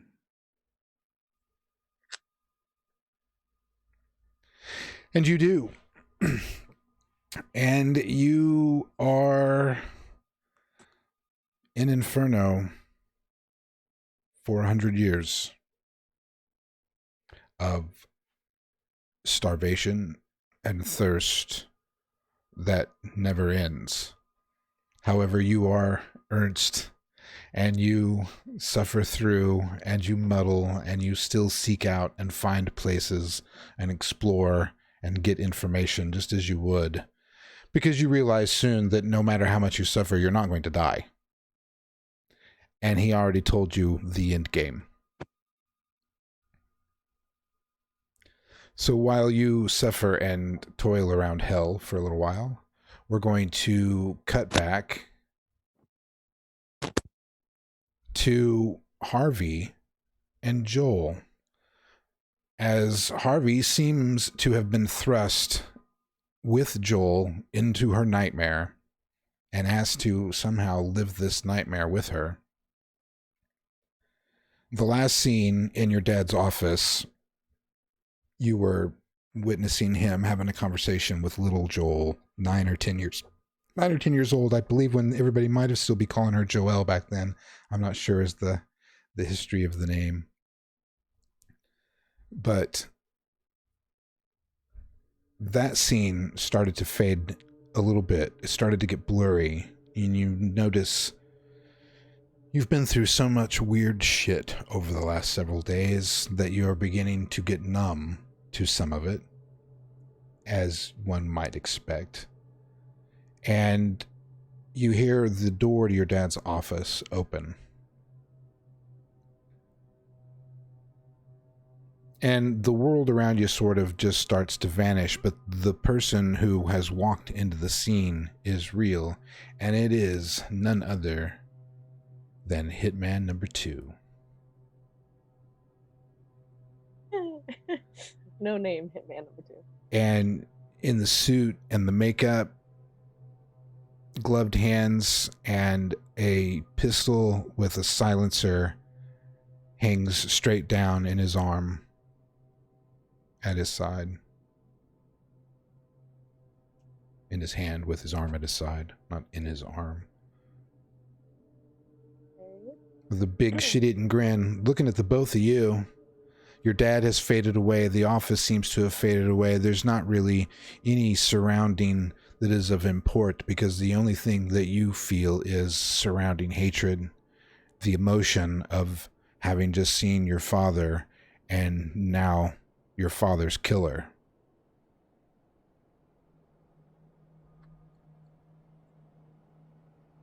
So. And is this the first time? This is the first time Harvey would have seen this person, right? Yeah. Here, Harvey, let me, I actually have a picture. Oh, neat.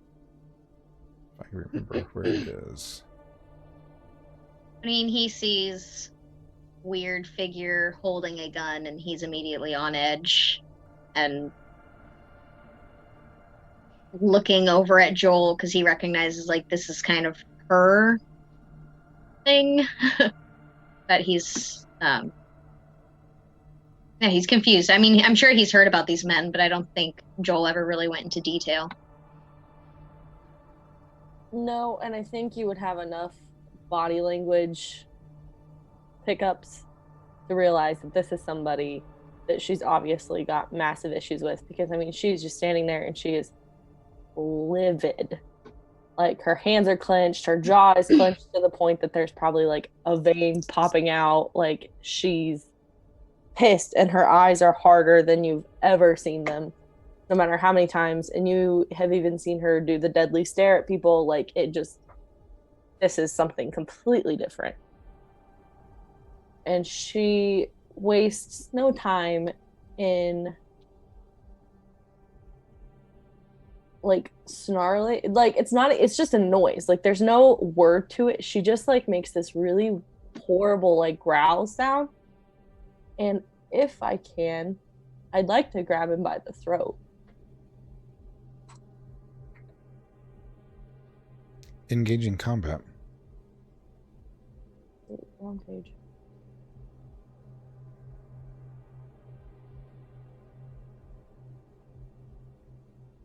You can grab him by the throat, yes.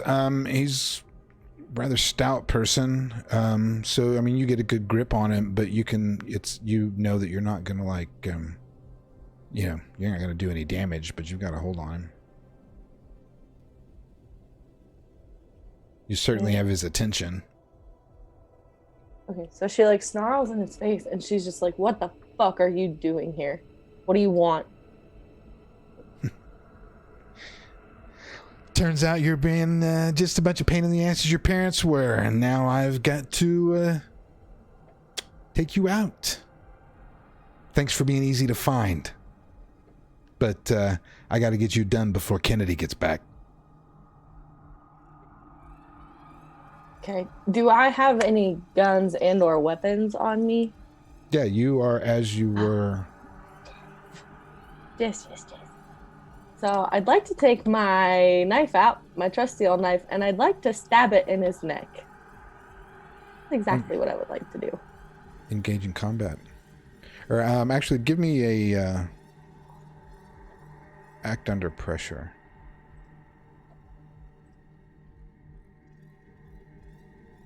Oop. Okay, so I got a 12 on act under pressure. My engage in combat was 23. Wow. Let me just play out both of that.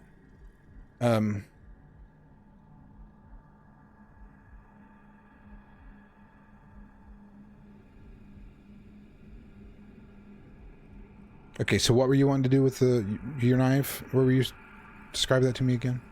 I would like to stab him in the neck. In the neck. Okay. That's what I thought you said, but I brain fart for just a second. So you've grabbed him and you're just gonna like go straight up into the side of his throat, like this, and you do just straight up into the side of the throat. Your knife lodges all the way to the hilt into his neck, and this black blood starts to pour out from the wound, and you feel the muzzle of the silencer up against your temple, and you hear the click of the gun as the hammer gets pulled back. And he looks at you and grins, and this black blood starts to pour out of his mouth as he smiles, and his teeth have got black in them, and he just starts laughing in your face. Excuse me.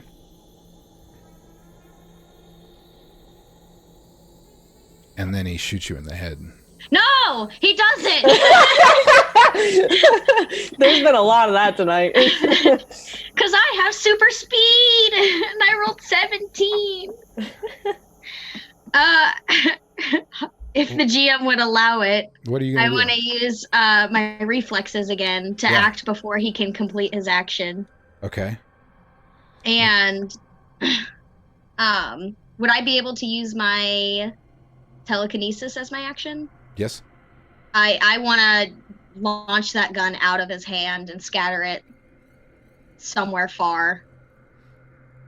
Very good. So right, Joel, as you hear that hammer go back and your next thought is, I'm dead, suddenly nothing seems to happen and you hear the gun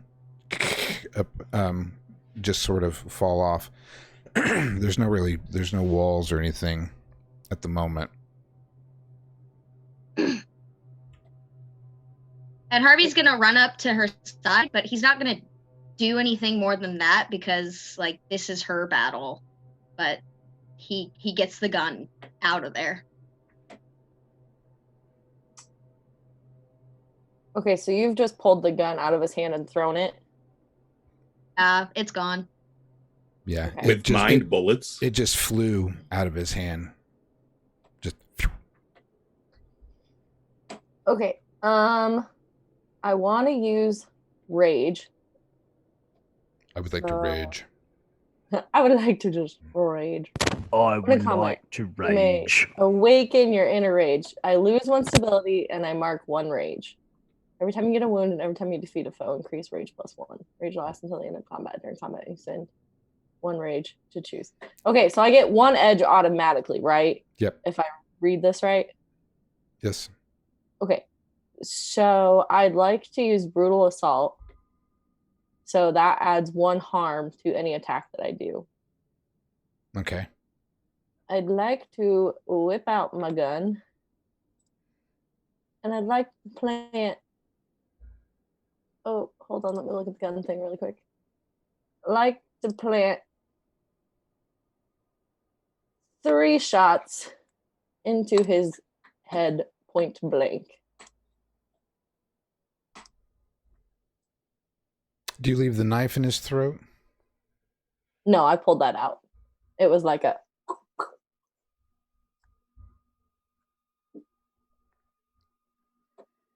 Three 14. Just shy. 3 bullets in the side of a person's head does incredible damage, especially to the other side of it. Except it's not red, it's black, nasty. And the look in his face is sort of like this comical, pissed off, you got me, god damn it, sort of looks. And he falls to the floor, seemingly destroyed, lifeless. The blur of your surroundings starts to reform again as you are back in a room that looks like Dr. Kennedy's office. Not office, his lab, where you were earlier. Except it seems older for some reason. Tarnished more, dusty maybe. Sasha is gone. Dr. Kennedy's gone. And you hear the screams of Blythe coming from outside the laboratory door. Harvey, kind of before like Joel can really do much, he's grabbing her shoulders again and like looking down at her. Joel, okay, focus, okay. I'm here. I'm real. You're real, I think. Don't you dare run off without me, all right? Listen, we haven't actually gotten to talk about back there at the party. I had no choice, okay, and I was thinking of you, but I had a hunch. I went back, right, and I want you to know you're not in this alone, so you can quit the loner bullshit. Please.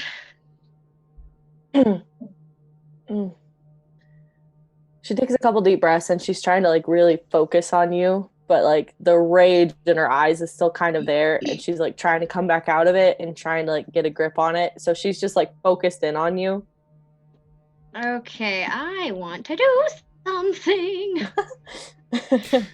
Like, I want to try to calm her down by using my charismatic aura to change her disposition. I don't know if it would work towards that. It's supposed to be change a person's disposition towards you, or would that work in kind of calming her down and getting her more focused? Yeah. Cool.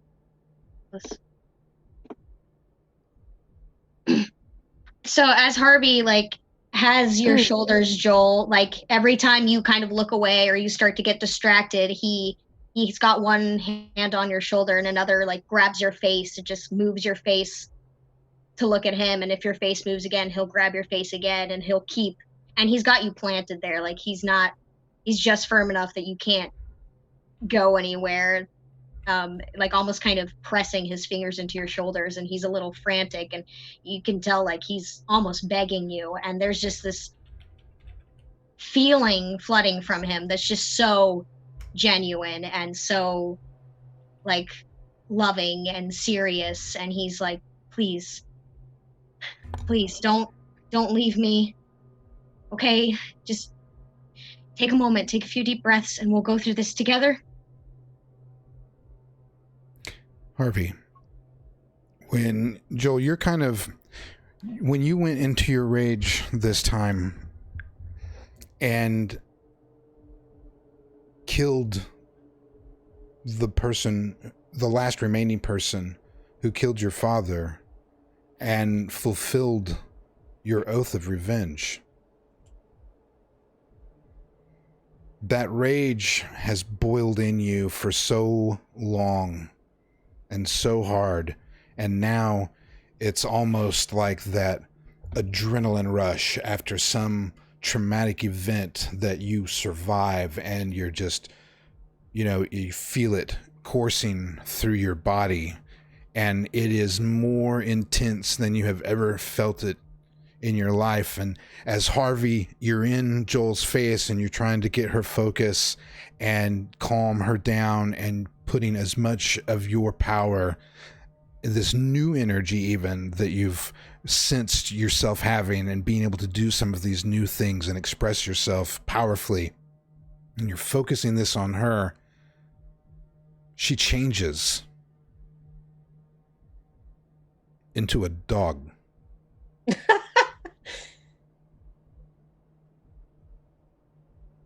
Joel, what kind of dog do you change into?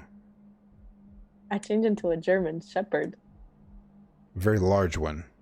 Oh yeah. What? Oh. And he's like mid passionate speech, and she's just suddenly like, he blinks and it's a dog, and his hands are in the air and he looks down. Joel?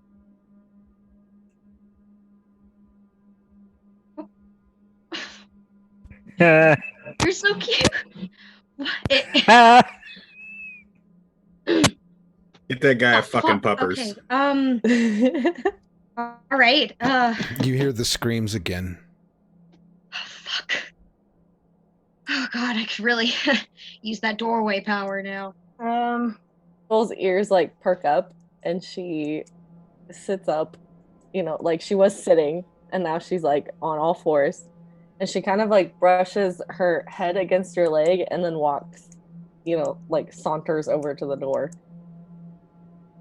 and like sits down by it and waits for you to walk over. He is baffled, but he'll take a moment to look around real quick, though. Is this lab like it was before? Like, does it have the sharp implements and whatnot? Yep. Any flashlights in here? Dr. Kennedy, you keep a flashlight in your laboratory? There is almost definitely an emergency light source. I mean, if power were to go out in the brownstone, I would need to have a light source. Okay, I want to look around and take a few things that I can use, just like a couple of sharp Yeah, this stuff. was like late 80s, early 90s. This was when they had, it was all the big Dustbuster type stuff rage. So he's got one of those hang on the wall, rechargeable flashlights underneath the countertop there that's got like, one of those square top. Black and Decker, motherfuckers. Yeah, Hells yeah. I wish they were better still. Black and Decker. Yeah, I'm sure there's some kind of bag, even if it's just a Walmart bag, or he'll dump the trash out and take the trash bag, or something that he can, I don't know, carry a few things with and maybe tie on a belt loop or something. Because I'm guessing this flashlight's relatively big. He doesn't want it to get in the way. It's the 80s. I assume everything's comically large. It's handheld. I mean, it's the lens on it's like that, but it's not like cumbersome. It's like the size of a Dustbuster, not quite as long. Okay. Yeah, he'll grab the flashlight and a couple of sharp things, and then he'll give her a few little ear scritches and take a deep breath and open the door. Okay. So I'm going to catch this scene up just a second. I have to go back to Blythe, because she's going to wonder, why am I Please. screaming? Why am I screaming on the other side of that door? Blythe, when you leave the laboratory. It was Sasha that told you to run. And you run out expecting to see the grandness of the party that was there, except that's not what you see. What you see when you run out is another big room. And it's what I would describe as a temple. It's a stone room with columns, lots of alcoves along the walls, dark places like some old cathedral type church. Little rooms that branch off in the various places, candles everywhere, only candlelight. And there are 150 people standing around, all in robes.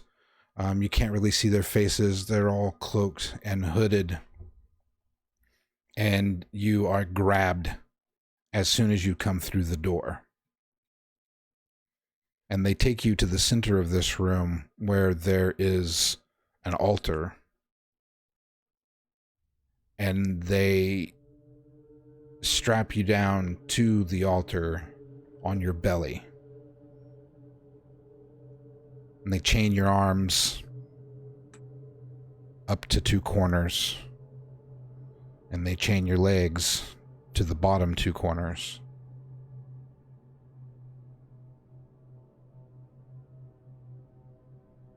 And then another robed figure steps from the crowd, and a chanting and murmuring begins. And if you turn your head, you're looking to see what's happening. You see a knife.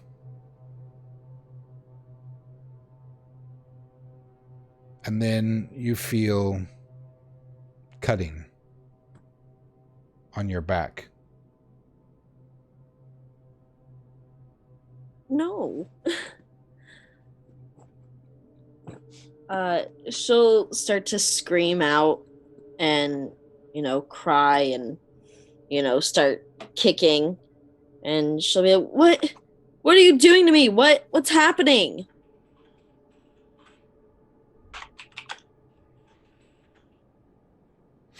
You scream and you cry and you thrash. No one answers your questions. No one stops the cut, and the cut seems to just drag on and on as if they were just going as slowly as they possibly could. And you continue screaming and screaming for what seems like forever. It seems like forever. It's not. There's some events that are happening in the laboratory right now that you're unaware of Sasha and the doctor and Ernie settling a few scores. And then when you think there would be no relief at all, the pain in your back stops for just a moment. And you hear the voice of the doctor tell you, I'm not waiting 2 years. You must still live through the 2 years, and I'm sorry, Blythe, but I have trained you for several years now on how to withstand the pain. You will be stronger for it. I will get my wings now. What do you mean 2 years? What are you talking about? So this is what happens for you, Blythe. It takes them a year each to cut the wings free from your back. You are also ascending into enlightenment with some powers and limitations, which I'll unlock on your sheet. I've unlocked a couple of you already now. But the actual process that we don't have to play out, you can write a story about it if you like. Maybe we'll discuss it in a future episode. But for you, the experience is as Ernie spends 100 years in hell, you lay on that table and suffer hell for 2 years. 1 year for the left wing, 1 year for the right wing. That's how you experience in the illusion. Mm-hmm. In reality, it's just moments. You scream and thrash and scream and thrash. That's when Harvey and the dog come through. Sasha, you wake up on the floor of the laboratory, seemingly moments after your experience with the doctor. It looks just the same as it was. You've got the taste of blood in your mouth. Your nose seems kind of swollen and snotty, but you are stable. You are all the way stable. You are not broken. You broke for the last time. Do I get to mark composed? You do. I don't. If your character sheet may not allow it because of the archetype, it's a possibility. No, it does. Okay, cool. You are composed, and you sense some new positive. I don't want to be cliche and say powerful, but that's what it is about yourself. For all of you, because we still have episodes to go, I have crafted in my mind that as you are awakening into enlightened characters, there is still going to be some learning curve, and you are not fully understanding 100% of your abilities. You think you know how to do some things, and so far everything seems to be working out for you, but you will have bad rolls from time to time in some areas. And in situations like that is when you realize that you are still learning a bit about your powers. And so that's why I'm not going to just say, oh, you suddenly feel like you have the power to do this and the power to do that. But you see them on your sheet. And so you can play with them given those limitations. As Harvey has and has done a great job. And Harvey always continues to ask me questions, and I love it. Can I do this? Can I do that? Oh, yeah, go for it, babe. I just get so excited about new things. Definitely. What wakes you, Sasha, is the sound of Blythe's scream. They are piercing. They are the screams of somebody who is in the ultimate of agony, an agony that is never going to end. And it's coming from outside the door to the laboratory. You don't see anybody else. You don't see Dr. Kennedy. You don't see Harvey. And you don't see Joel.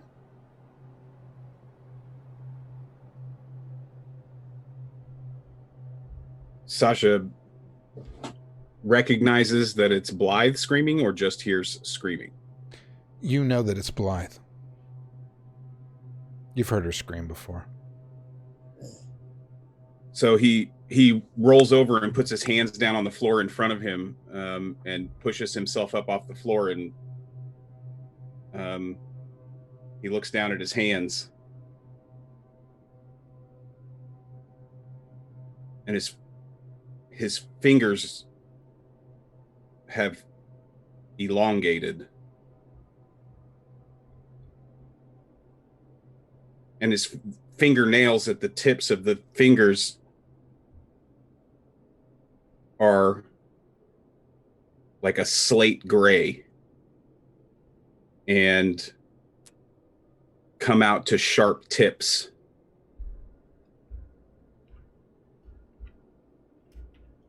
And it kind of catches him for a second, but then the scream hits again and he turns and begins to move for the door. And the air around him,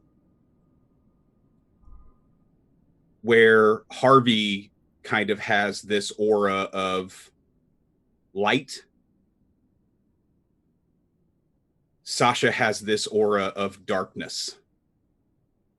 And his feet, as his feet hit the floor, each step, there's almost like a puff of smoke that comes out from underneath his foot as he steps across the floor each time. And he's always been very nimble, but he almost glides as he moves across the floor, and he hits the door very, very quickly. And am I on the same level of floor as they are, or am I like up?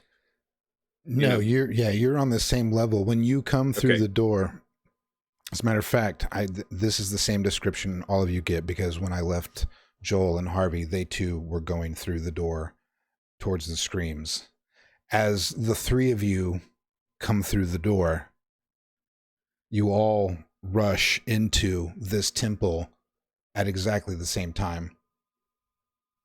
So you're all there. You suddenly see Joel and Harvey running right into this area, right along with you. And you run in and you see the exact same scene that I described to Blythe, except you see Blythe strapped to the table. She's naked. Poor Blythe. Always naked, but she's face down on the table, and her back has been flayed open, basically in alignment with where her shoulder blades would be. From the shoulder blades down to just about the full length of her back, not quite all the way down to her waist, but just about.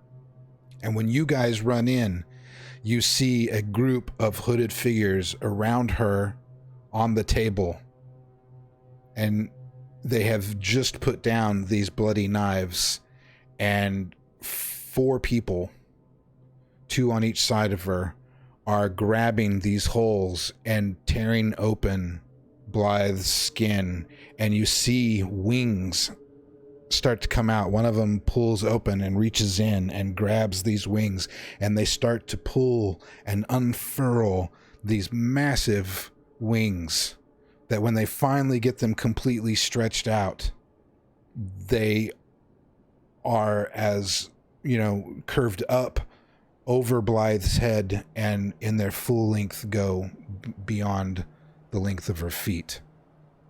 And they literally just extract these, still connected, out of her back. And that's the scene you see as you run in. They are pulling out these wings, and they are dripping in blood. Blythe, what color are your wings? The feathers. Oh, you know that they are a red, pink, purple color. Nice. Like, any sheen to them? Like shiny, glittery, sparkly? oh yeah, muted. iridescent as hell, but nice. with gold iridescent. I've got some like that silverware that looks like it's been heat treated, kind of cool looking. I like that. So that's the wings that you guys see that are being pulled out of these slits that have been cut in her back, and she is screaming in pain the entire time. What do you do? Dog Joel. German Shepherd Joel. Dole? Joel? Question mark? Races forward and attempts to bite the back. Oh my god, it is your superpower. Bite the back of the leg of one of the people hurting toward. Oh, Joel, I didn't get yours. Hang on a second. That was the one I was missing. Hang on a second. You've got abilities. Wait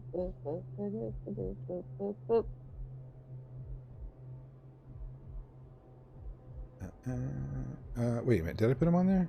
You put some stuff on there. Oh, unlike yeah. That's right. Put stuff on there. So I'm using. Oh, so, okay. So you're using that would be like your natural weapon.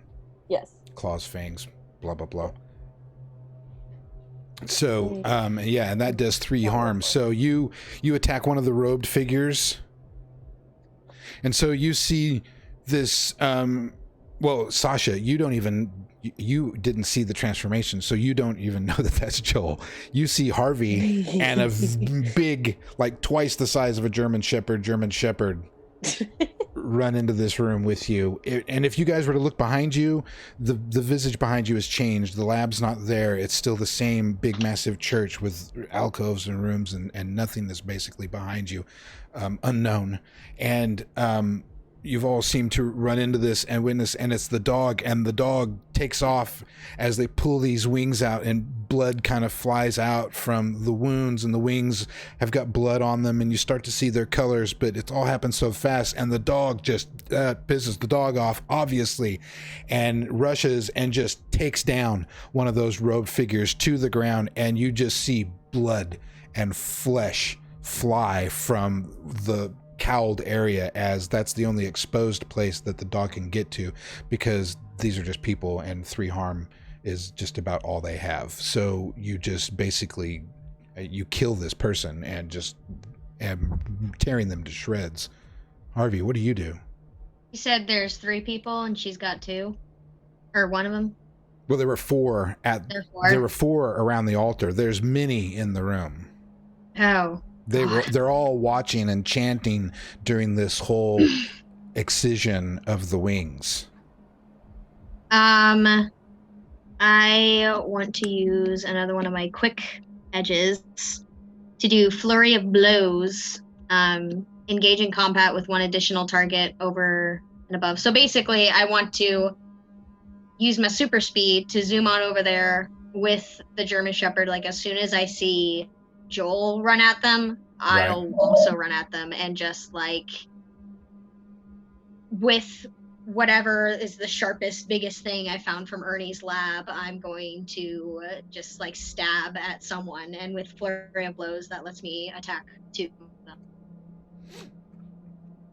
So there's like I mean, whatever you might have had on you, but there's candelabras, candlesticks, and stuff all over. They're very easy to grab one of those, and tear into somebody, and stab them. Sasha, Harvey is going to town on some poor soul. Just takes down one of these robed figures right beside the dog, and is just brutalizing them. What do you do?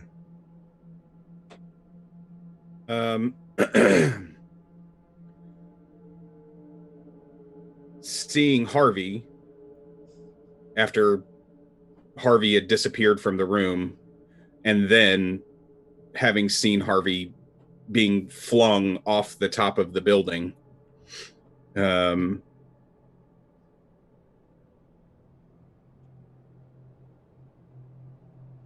something that wells up in Sasha, and he opens his mouth to scream, and his entire mouth almost opens as wide as his cheeks are large. And he just says the word. He doesn't scream. He just says the word, stop. Roll plus soul -1.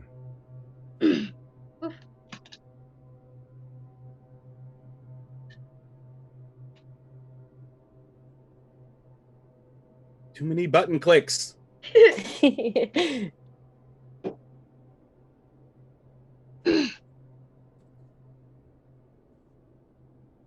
Nice. I'm assuming that was your commanding voice. It is. And who was this focused on? Whoever they are you just yelling it to the room? Or? I'm really just yelling it to the room. Yeah, I feel like Harvey didn't like notice you at first. He was so zoned in on like Blythe screaming, there's all these guys around, Joel's a dog. Right. And as soon as he hears that, like he's moving, he's a blur, and he's moving between these 2, and he's just like fight or flight kind of thing, and he chose fight, and he hears Sasha yell that, and he's instantly stops. Like, he's not a blur anymore, and he drops whatever sharp thing he's holding, and he's like covered in blood or ichor or whatever comes from these things. And he stops and he looks up at you with his eyes just huge.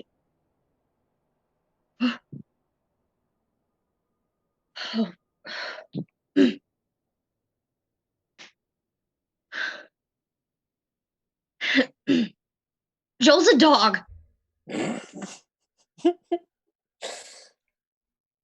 he points at her. At the mention of her name, she kind of like turns around, like kind of meekly, like with her head, like, what? Oh my god. She's a dire wolf. It's great. Cute. I'm a cute puppy. Yeah. All of the chanting and all of the two that were still fussing with Blythe that didn't get taken down and mutilated by Joel the dog and Harvey Winston, they stop doing what they're doing as you commanded. The chanting stops. All of the people, you have all of their attention. They all turn to you, Sasha. Out of the darkness from across the room, you see the doctor stepping back into the candlelight. His flesh has healed back up somewhat from his bisection, his self-inflicted bisection commanded by Blythe earlier. However, you can still see a bit of scarring, but it has gone back together on top and his abdomen.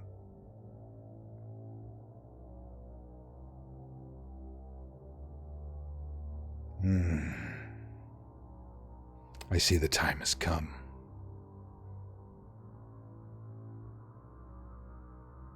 Leave us.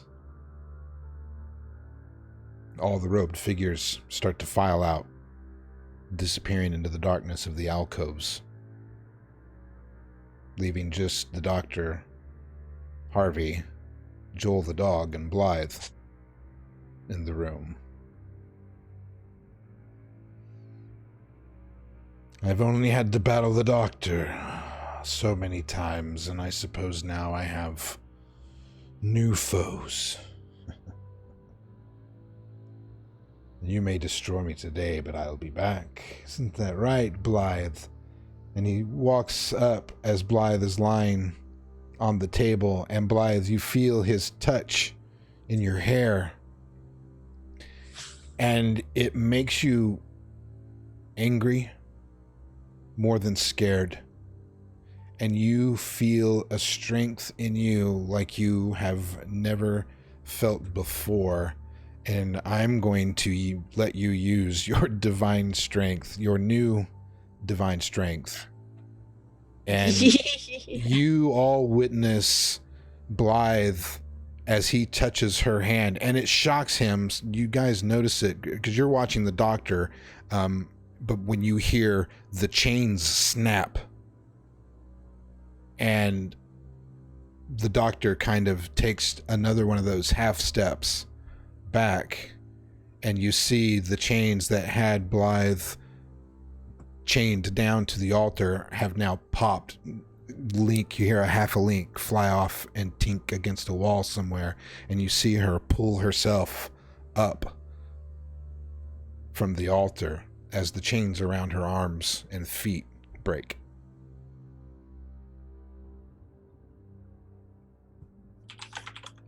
So she does that. She gets up, or she's kind of like still laying there, and then she finally like sits upright, and she'll stand on the altar. And I imagine like her wings were all droopy, covered in blood, but then as she looks at the doctor, they just full like huge fucking wings come out. Okay. And she looks him dead in the eye and she says, "This is over now. We're not gonna do this ever again." And she'll like wanna try to grab him and take him by his neck and just slam him down on the ground. Very good. Make me a engaging combat roll. Okay. That's not good because I have a -2. It's 12.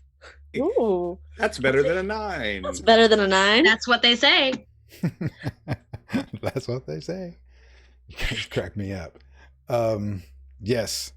You do the damage. What was it that you were going to do to him? I want to take it. I can fly. I have wings. I can fly, yeah?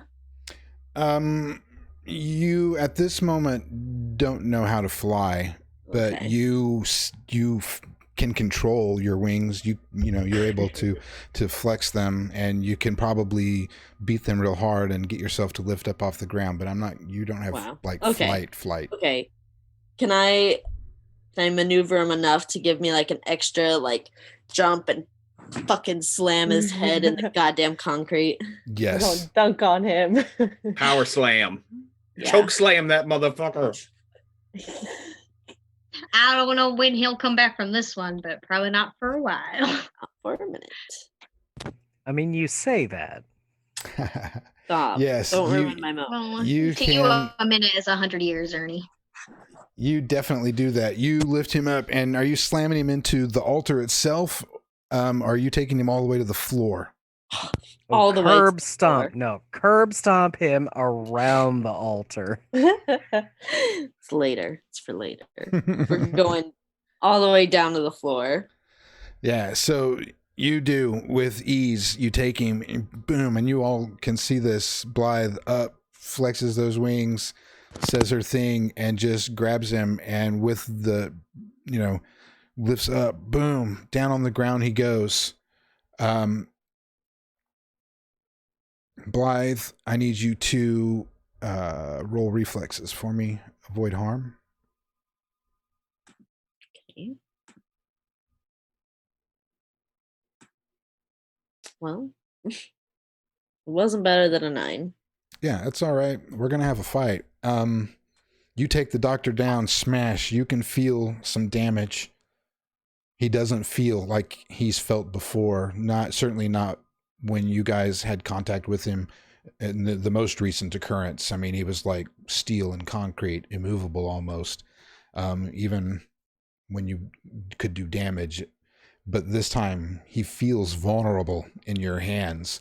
But he also has strength still, and with a backhand in you catch one in the jaw. Take 1 injury, Okay. and it knocks Does you that back. mean I take 0 injury Yes, because I have it hardened? does. It does, but you get popped in the jaw. God damn it! And I'm sorry, Curtis. no, that's all right. I love it. I brought us to the big fight, so we have the fight, and Harvey and Joel the dog and Sasha, you are also in the fight. So who wants to take the next action? Joel was already growling when the doctor even touched Blythe. So she gonna race forward, and in that lovely, massive German Shepherd body, she gonna try and tear into him some more. Good. Give me an engaging combat roll. 20. Quite a bit better than a 9. That's that +4 violence, baby. Tank dog. Tank dog grabs aggro, and yeah, you are on top of the doctor just as he has thrown Blythe back, and you are just tearing, clawing, biting, and tearing. It's like a dog frenzy. Very good. You are doing some damage. Sasha and Harvey, what are you guys gonna do? The dog's on him, but the doctor you can see him still moving, gathering strength, getting ready to make a move, and probably attempt to throw the dog off. Do do do do do. Is that the right I think roll? there's one more to do. To do. That's the right roll. Shit. Sasha, seeing the opening, was going to attempt to get over and just get right up in it. If he knows that that's Joel, Right. Weirdly. Oh, I see. You were using your quick ability. Yeah. Gotcha. So I still get one edge, but Yes. I attract unwanted complications. So I am going to attack with the speed of lightning, and engage someone in close combat so they don't get a chance to avoid harm. Awesome. So he Yeah. Sasha comes streaking in, and starts just raking at the doctor with the talons at the end of his fingers. Everybody's tearing into the doctor. The doctor is getting back up to his knees, trying to wrestle this dog off. Sasha's on him now, just going to town, and you start to feel him growing weak beneath your attacks, making it difficult for him to get up to his feet. Harvey, are you going to do anything? While they have him down, I actually want to try to go over and grab the chains that held Blythe back, and I want to try to chain up the doctor. Nice. Don't know what I roll for that, but that's what comes to mind. He sees that they're holding him down, and he doesn't want him to come back up, and so Harvey turns and goes to the table and slips on a little bit of blood, but he grabs the rusty chains and he pulls on them and kind of looks over, and they're like connected to the wall or the ceiling. Well, they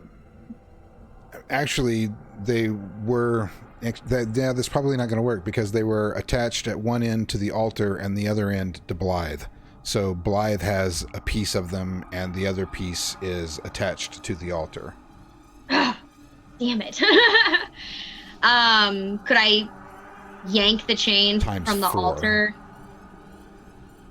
So she's still attached? No, there's 4 pieces of chain hanging off the corners. they're of like- the Okay, altar. I'm just gonna On grab my one of the wrist. pieces of chain, and Yeah. I'm going to yank it from the altar with my strength, and then I want to try to I'm just going to try to get down into all of this madness, and as soon as the doctor starts to get up, I want to wrap him in the chain and tie him up in it to hold his like arms down to his sides. So you've got the doctor wrapped up. The dog is still tearing into him. The doctor at this point, he was laughing a bit during the altercation as you would attack. When you do damage on him, you could hear him grunt and groan, but you would still hear him chuckling under his breath. When Harvey comes in, the chuckling kind of stops at this point, and you all start to feel like you've got the upper hand on this creature. But it doesn't quite seem right. And that's where we're going to cut back to Ernest. Ah, Dang it. Hi, guys. Hi, Ernie. well, it's okay. We're just 3 best friends committing a murder.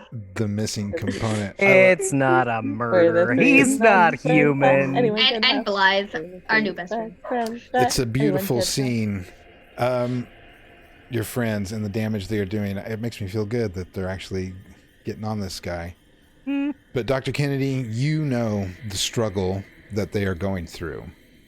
You've had lots of time to think about it and get a very firm understanding that both time and space in the illusion can be manipulated, and you realize that that has been going on for a long time.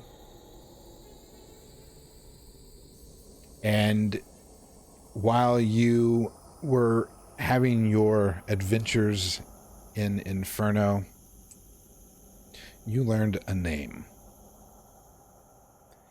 And the day that you heard the name, you knew that your time was coming to an end.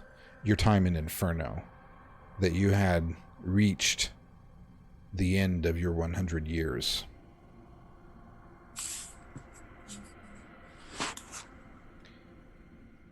The name is Malphus. Malfus.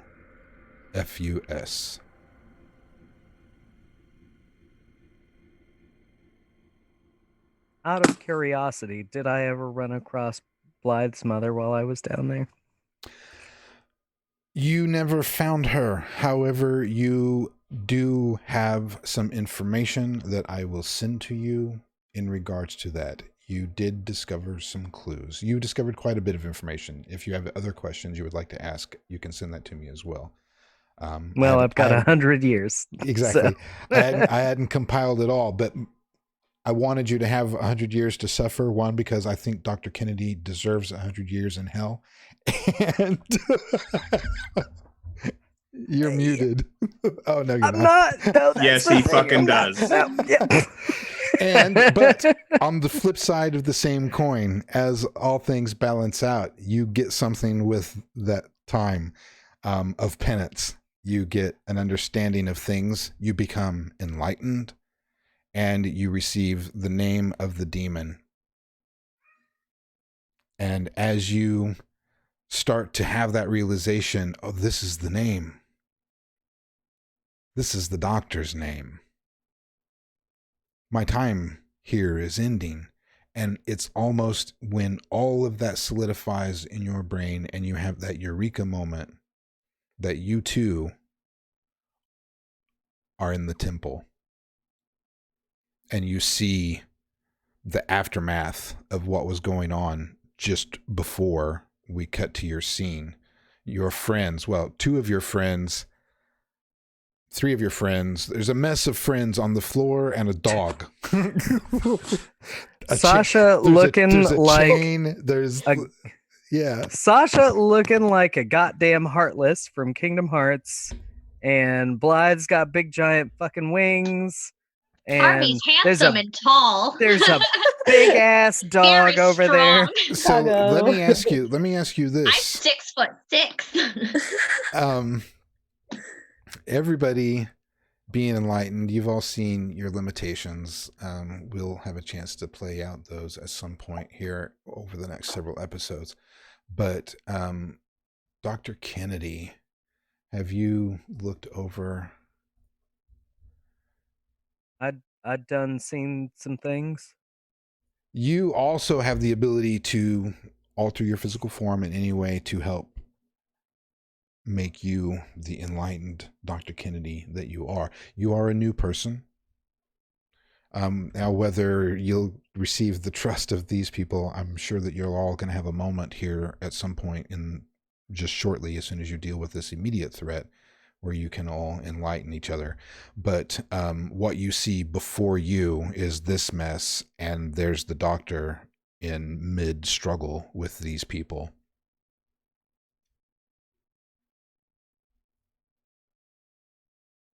What do you do?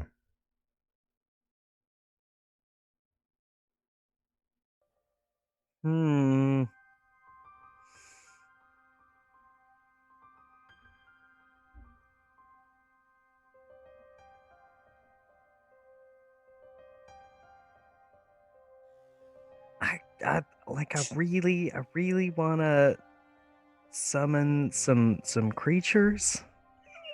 Okay. Well, duh. Do it. So We've got So that. I wanna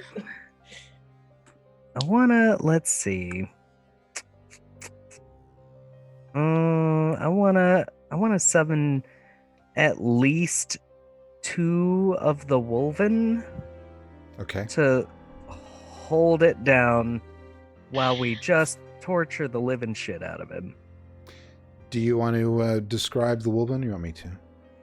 The Wolven are about 3.5 feet tall, 4-legged carnivores with alligator skulls, just real long snoots with big old teeth. Those teeth are black and much like a crocodile, just kind of go everywhere outside their long snoots.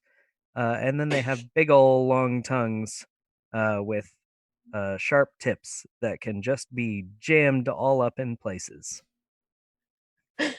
Oh God. Nasty. How perfectly Ernie. Yes, now he can summon evil creatures. Monstrous They're not things. evil, they are good boys. Yes. I love it. Yes. This is so cool. Yes. That's why I gave you that. I knew Hey, that was... demons, Joel- it's me, ya boy.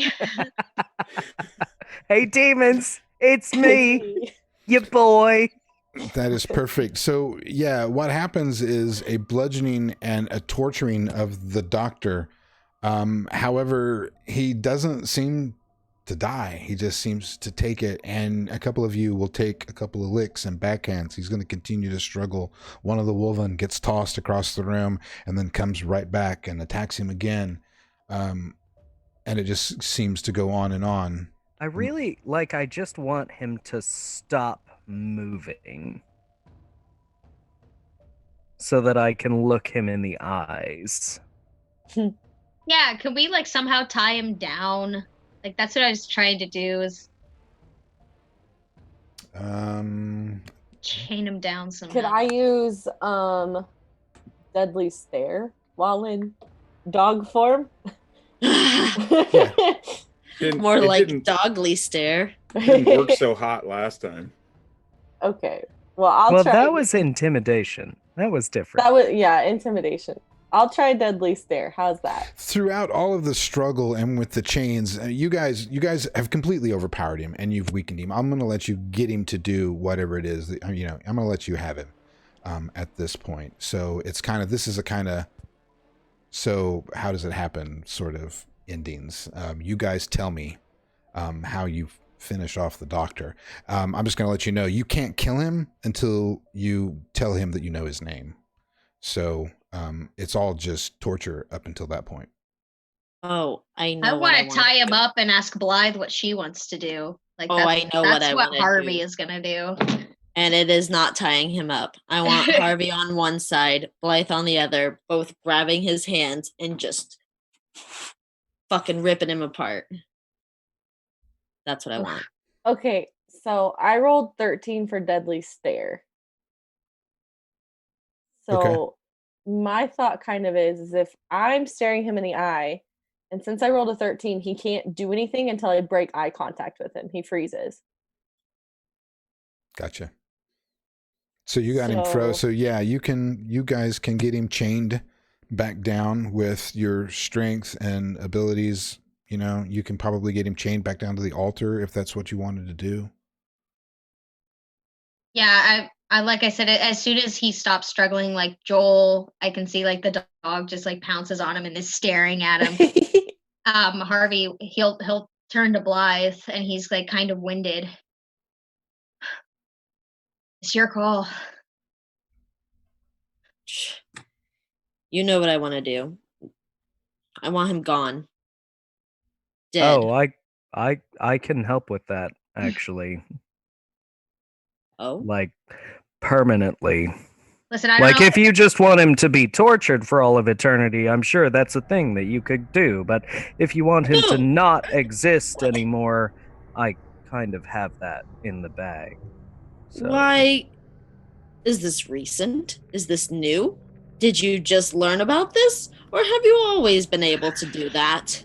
Well, I suppose it's recent as far as you're concerned.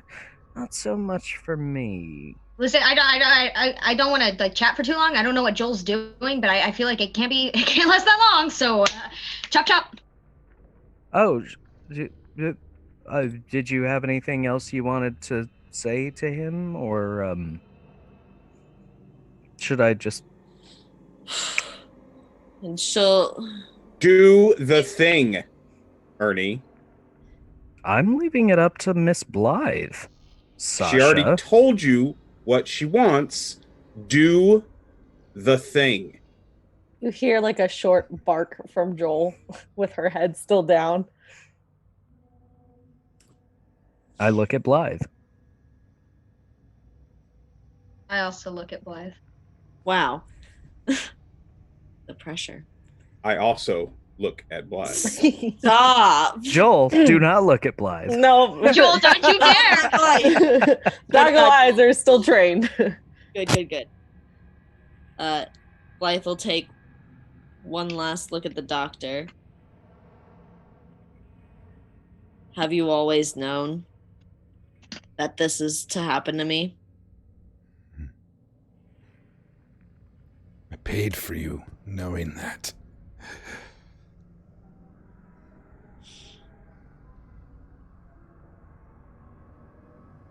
Everyone knew. Your mother, who is alive.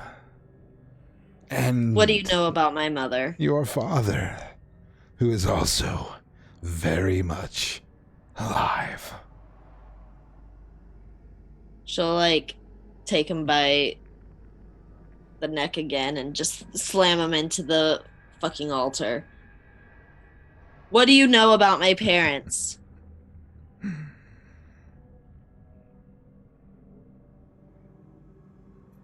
I know everything about your parents, Blythe. Good luck. Dr. Kennedy.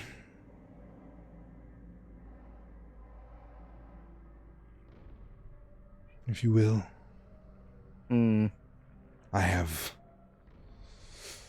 torments Existence. ahead. Yes. Harvey, grab his other hand. Grab his fucking arm. Just grab it. No, he'll do it. He'll do it, and he'll kind of look at her strangely, but he'll do it. She'll grab his arm and grip tightly. Ernie. I approach And him from the top. Did you say that we kind of like got him on the altar? Yeah, I think. Okay. Yeah. So I'm just lean Like on his in back. real close while you guys have his arms, and I just whisper his name while they're literally tearing him apart. Yeah. As soon as she hears Ernie say the name, she's grabbing and pulling. As you both are pulling on the doctor, and at the moment his name is whispered, he begins to scream out in agony. And Blythe, it feels so good. It's like every scream you had ever had is fleeing out of his body now. And you rip him in pieces, into two pieces. He splits in half on the table in front of you. And as all of this is happening, you all hear that chanting from the robed crowd in the shadows and the alcoves around you. As the doctor is torn to pieces, you hear the low murmuring and chanting that had been going on, albeit louder, when they were performing the ritual on Blythe.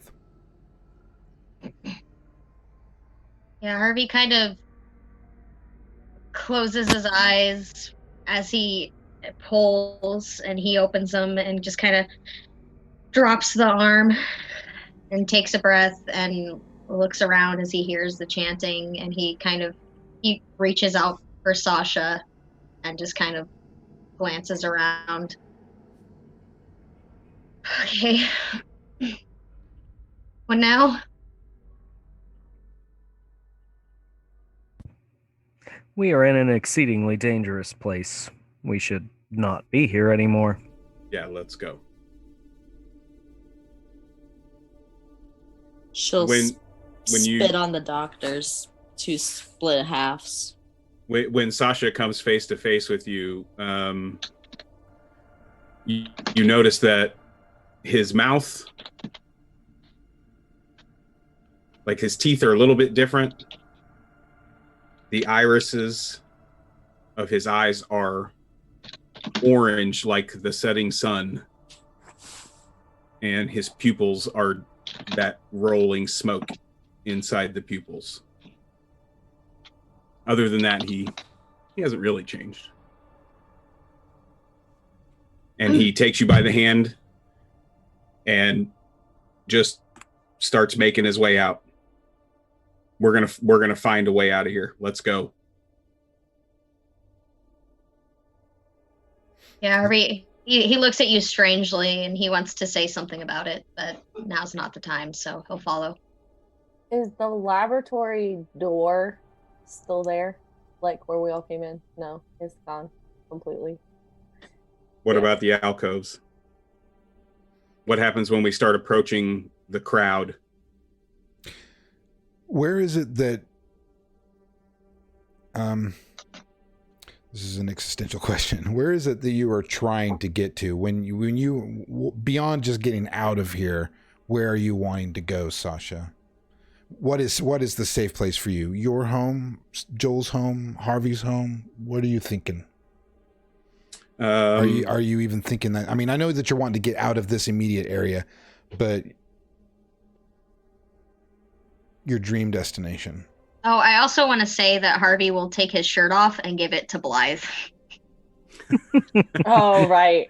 I was just about to ask someone to please give me some clothes. She can probably make her wings into a dress. I mean, that I would fully believe that Blythe could make her wings into a dress. No, he'll take off his jacket for like a skirt and his shirt for a shirt. But if she can make her drink wings into a dress, then okay. They are large enough and malleable enough that she can curve them around her body if she chose to.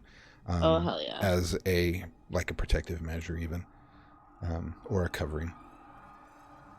Wings would not. You're still 16 and naked. Archangel. She is Archangel, and I dig it.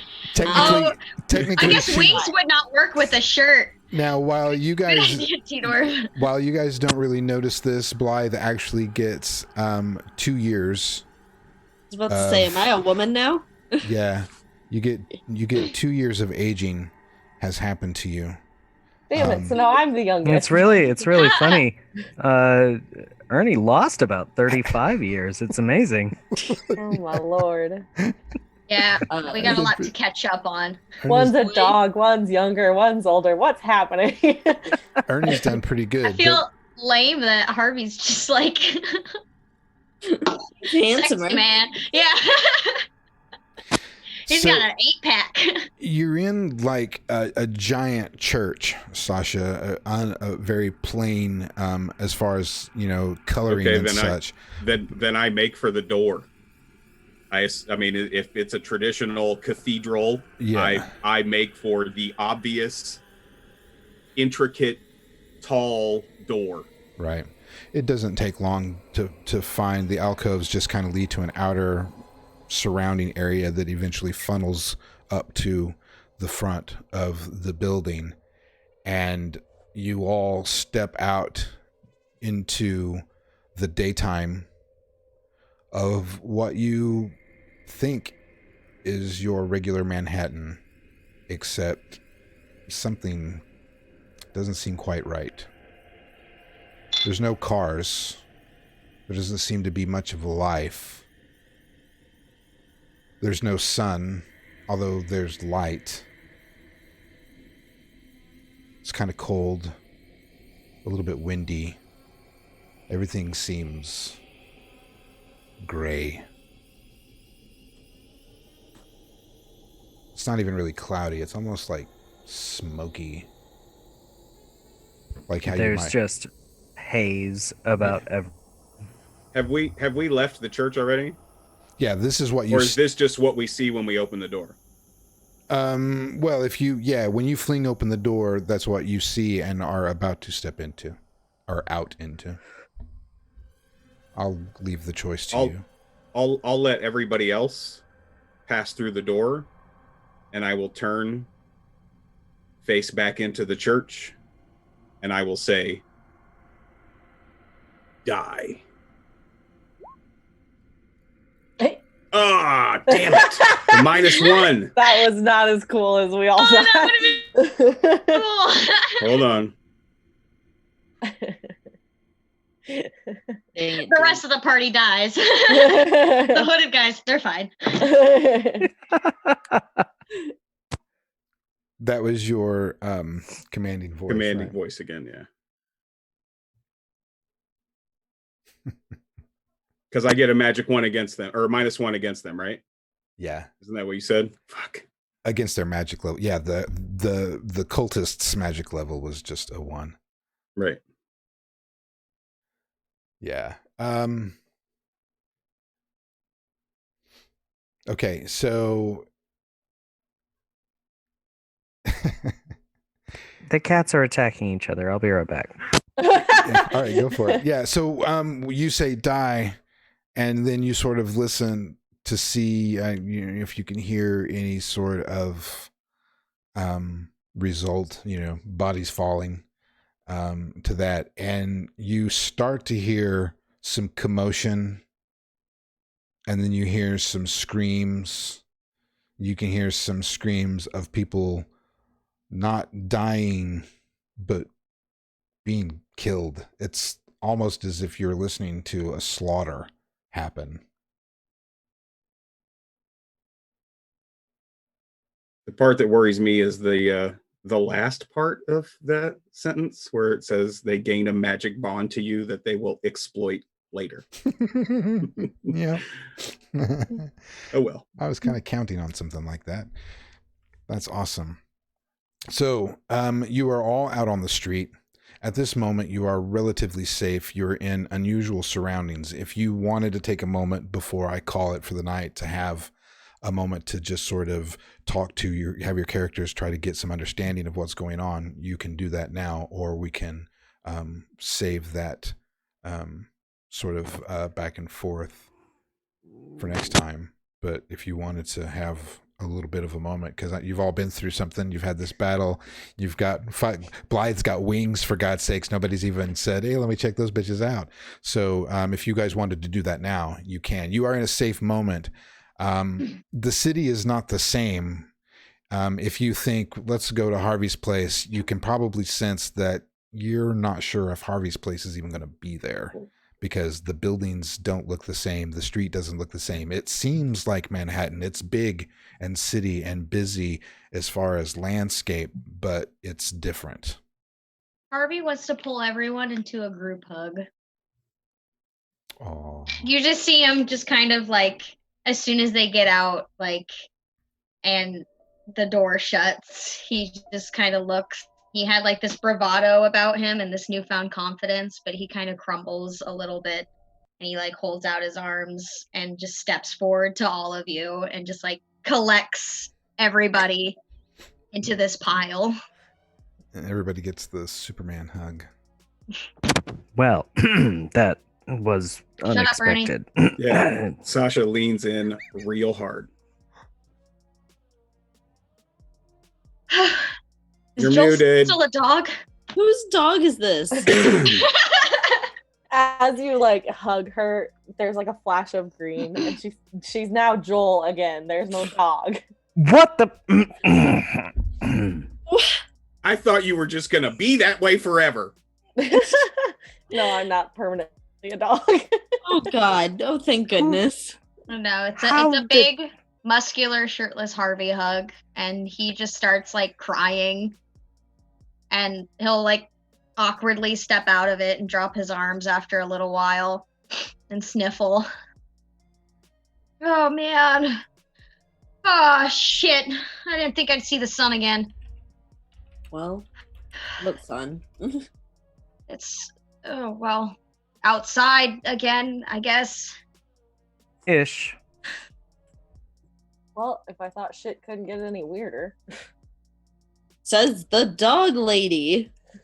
You Yes, have Says fucking the wings. wings lady. Yeah, And for the love of Sasha, what? Hey, Nice claws, dude. And wait a second, Ernie, who's pointing fingers here? I mean, look at you. what? the I fuck look are you? fantastic. You What happened? Okay. Wait, how do you know I went with Joel, and how do you know that you look good? Obviously, Ernie? I saw myself in my shiny fucking cabinets before I left, right? shiny fucking cabinets, obviously. What? Well, love you guys. What took you guys so long? God, don't even. much. For the So love of much. God, You know what? don't even. You know what? We're together. I love you guys. Fuck. This is a lot of shit, guys, and we're all like super like. Oh man, I'm glad you guys are okay. Are we though? You're I alive. We're feel pretty alive. good. Are we alive? I think we're alive. I feel What alive. is alive, really? Oh Jesus Christ! Oh. I don't have time for this shit. We gotta get to some place that's not here. Right. Yes, right. but Cool. everywhere Yeah, is we need to here. find a Right. place that we can like No. regroup and maybe have a better conversation Yeah. about. Oh, we Clothes, have so maybe? many things to talk about. You know Oh. what place? Wait. You know what place to go when you don't know where to go? Open 24/7. Best breakfast food you've ever had. Fucking Waffle House. You really Fuck think you, And Waffle that Joel House. there's wraps her I am arm around fucking Sasha. starving. you really think that there's a Waffle House in this version of I don't- this place? I'm I can try to make one. okay. Where do you want to? You know what? If anyone can, it What? would be you. Make a waffle house. Yeah, come on, let's go. Like in a doorway? Like go through. Joel wraps her arm around Sasha. All right, let's Let's do it. I love it.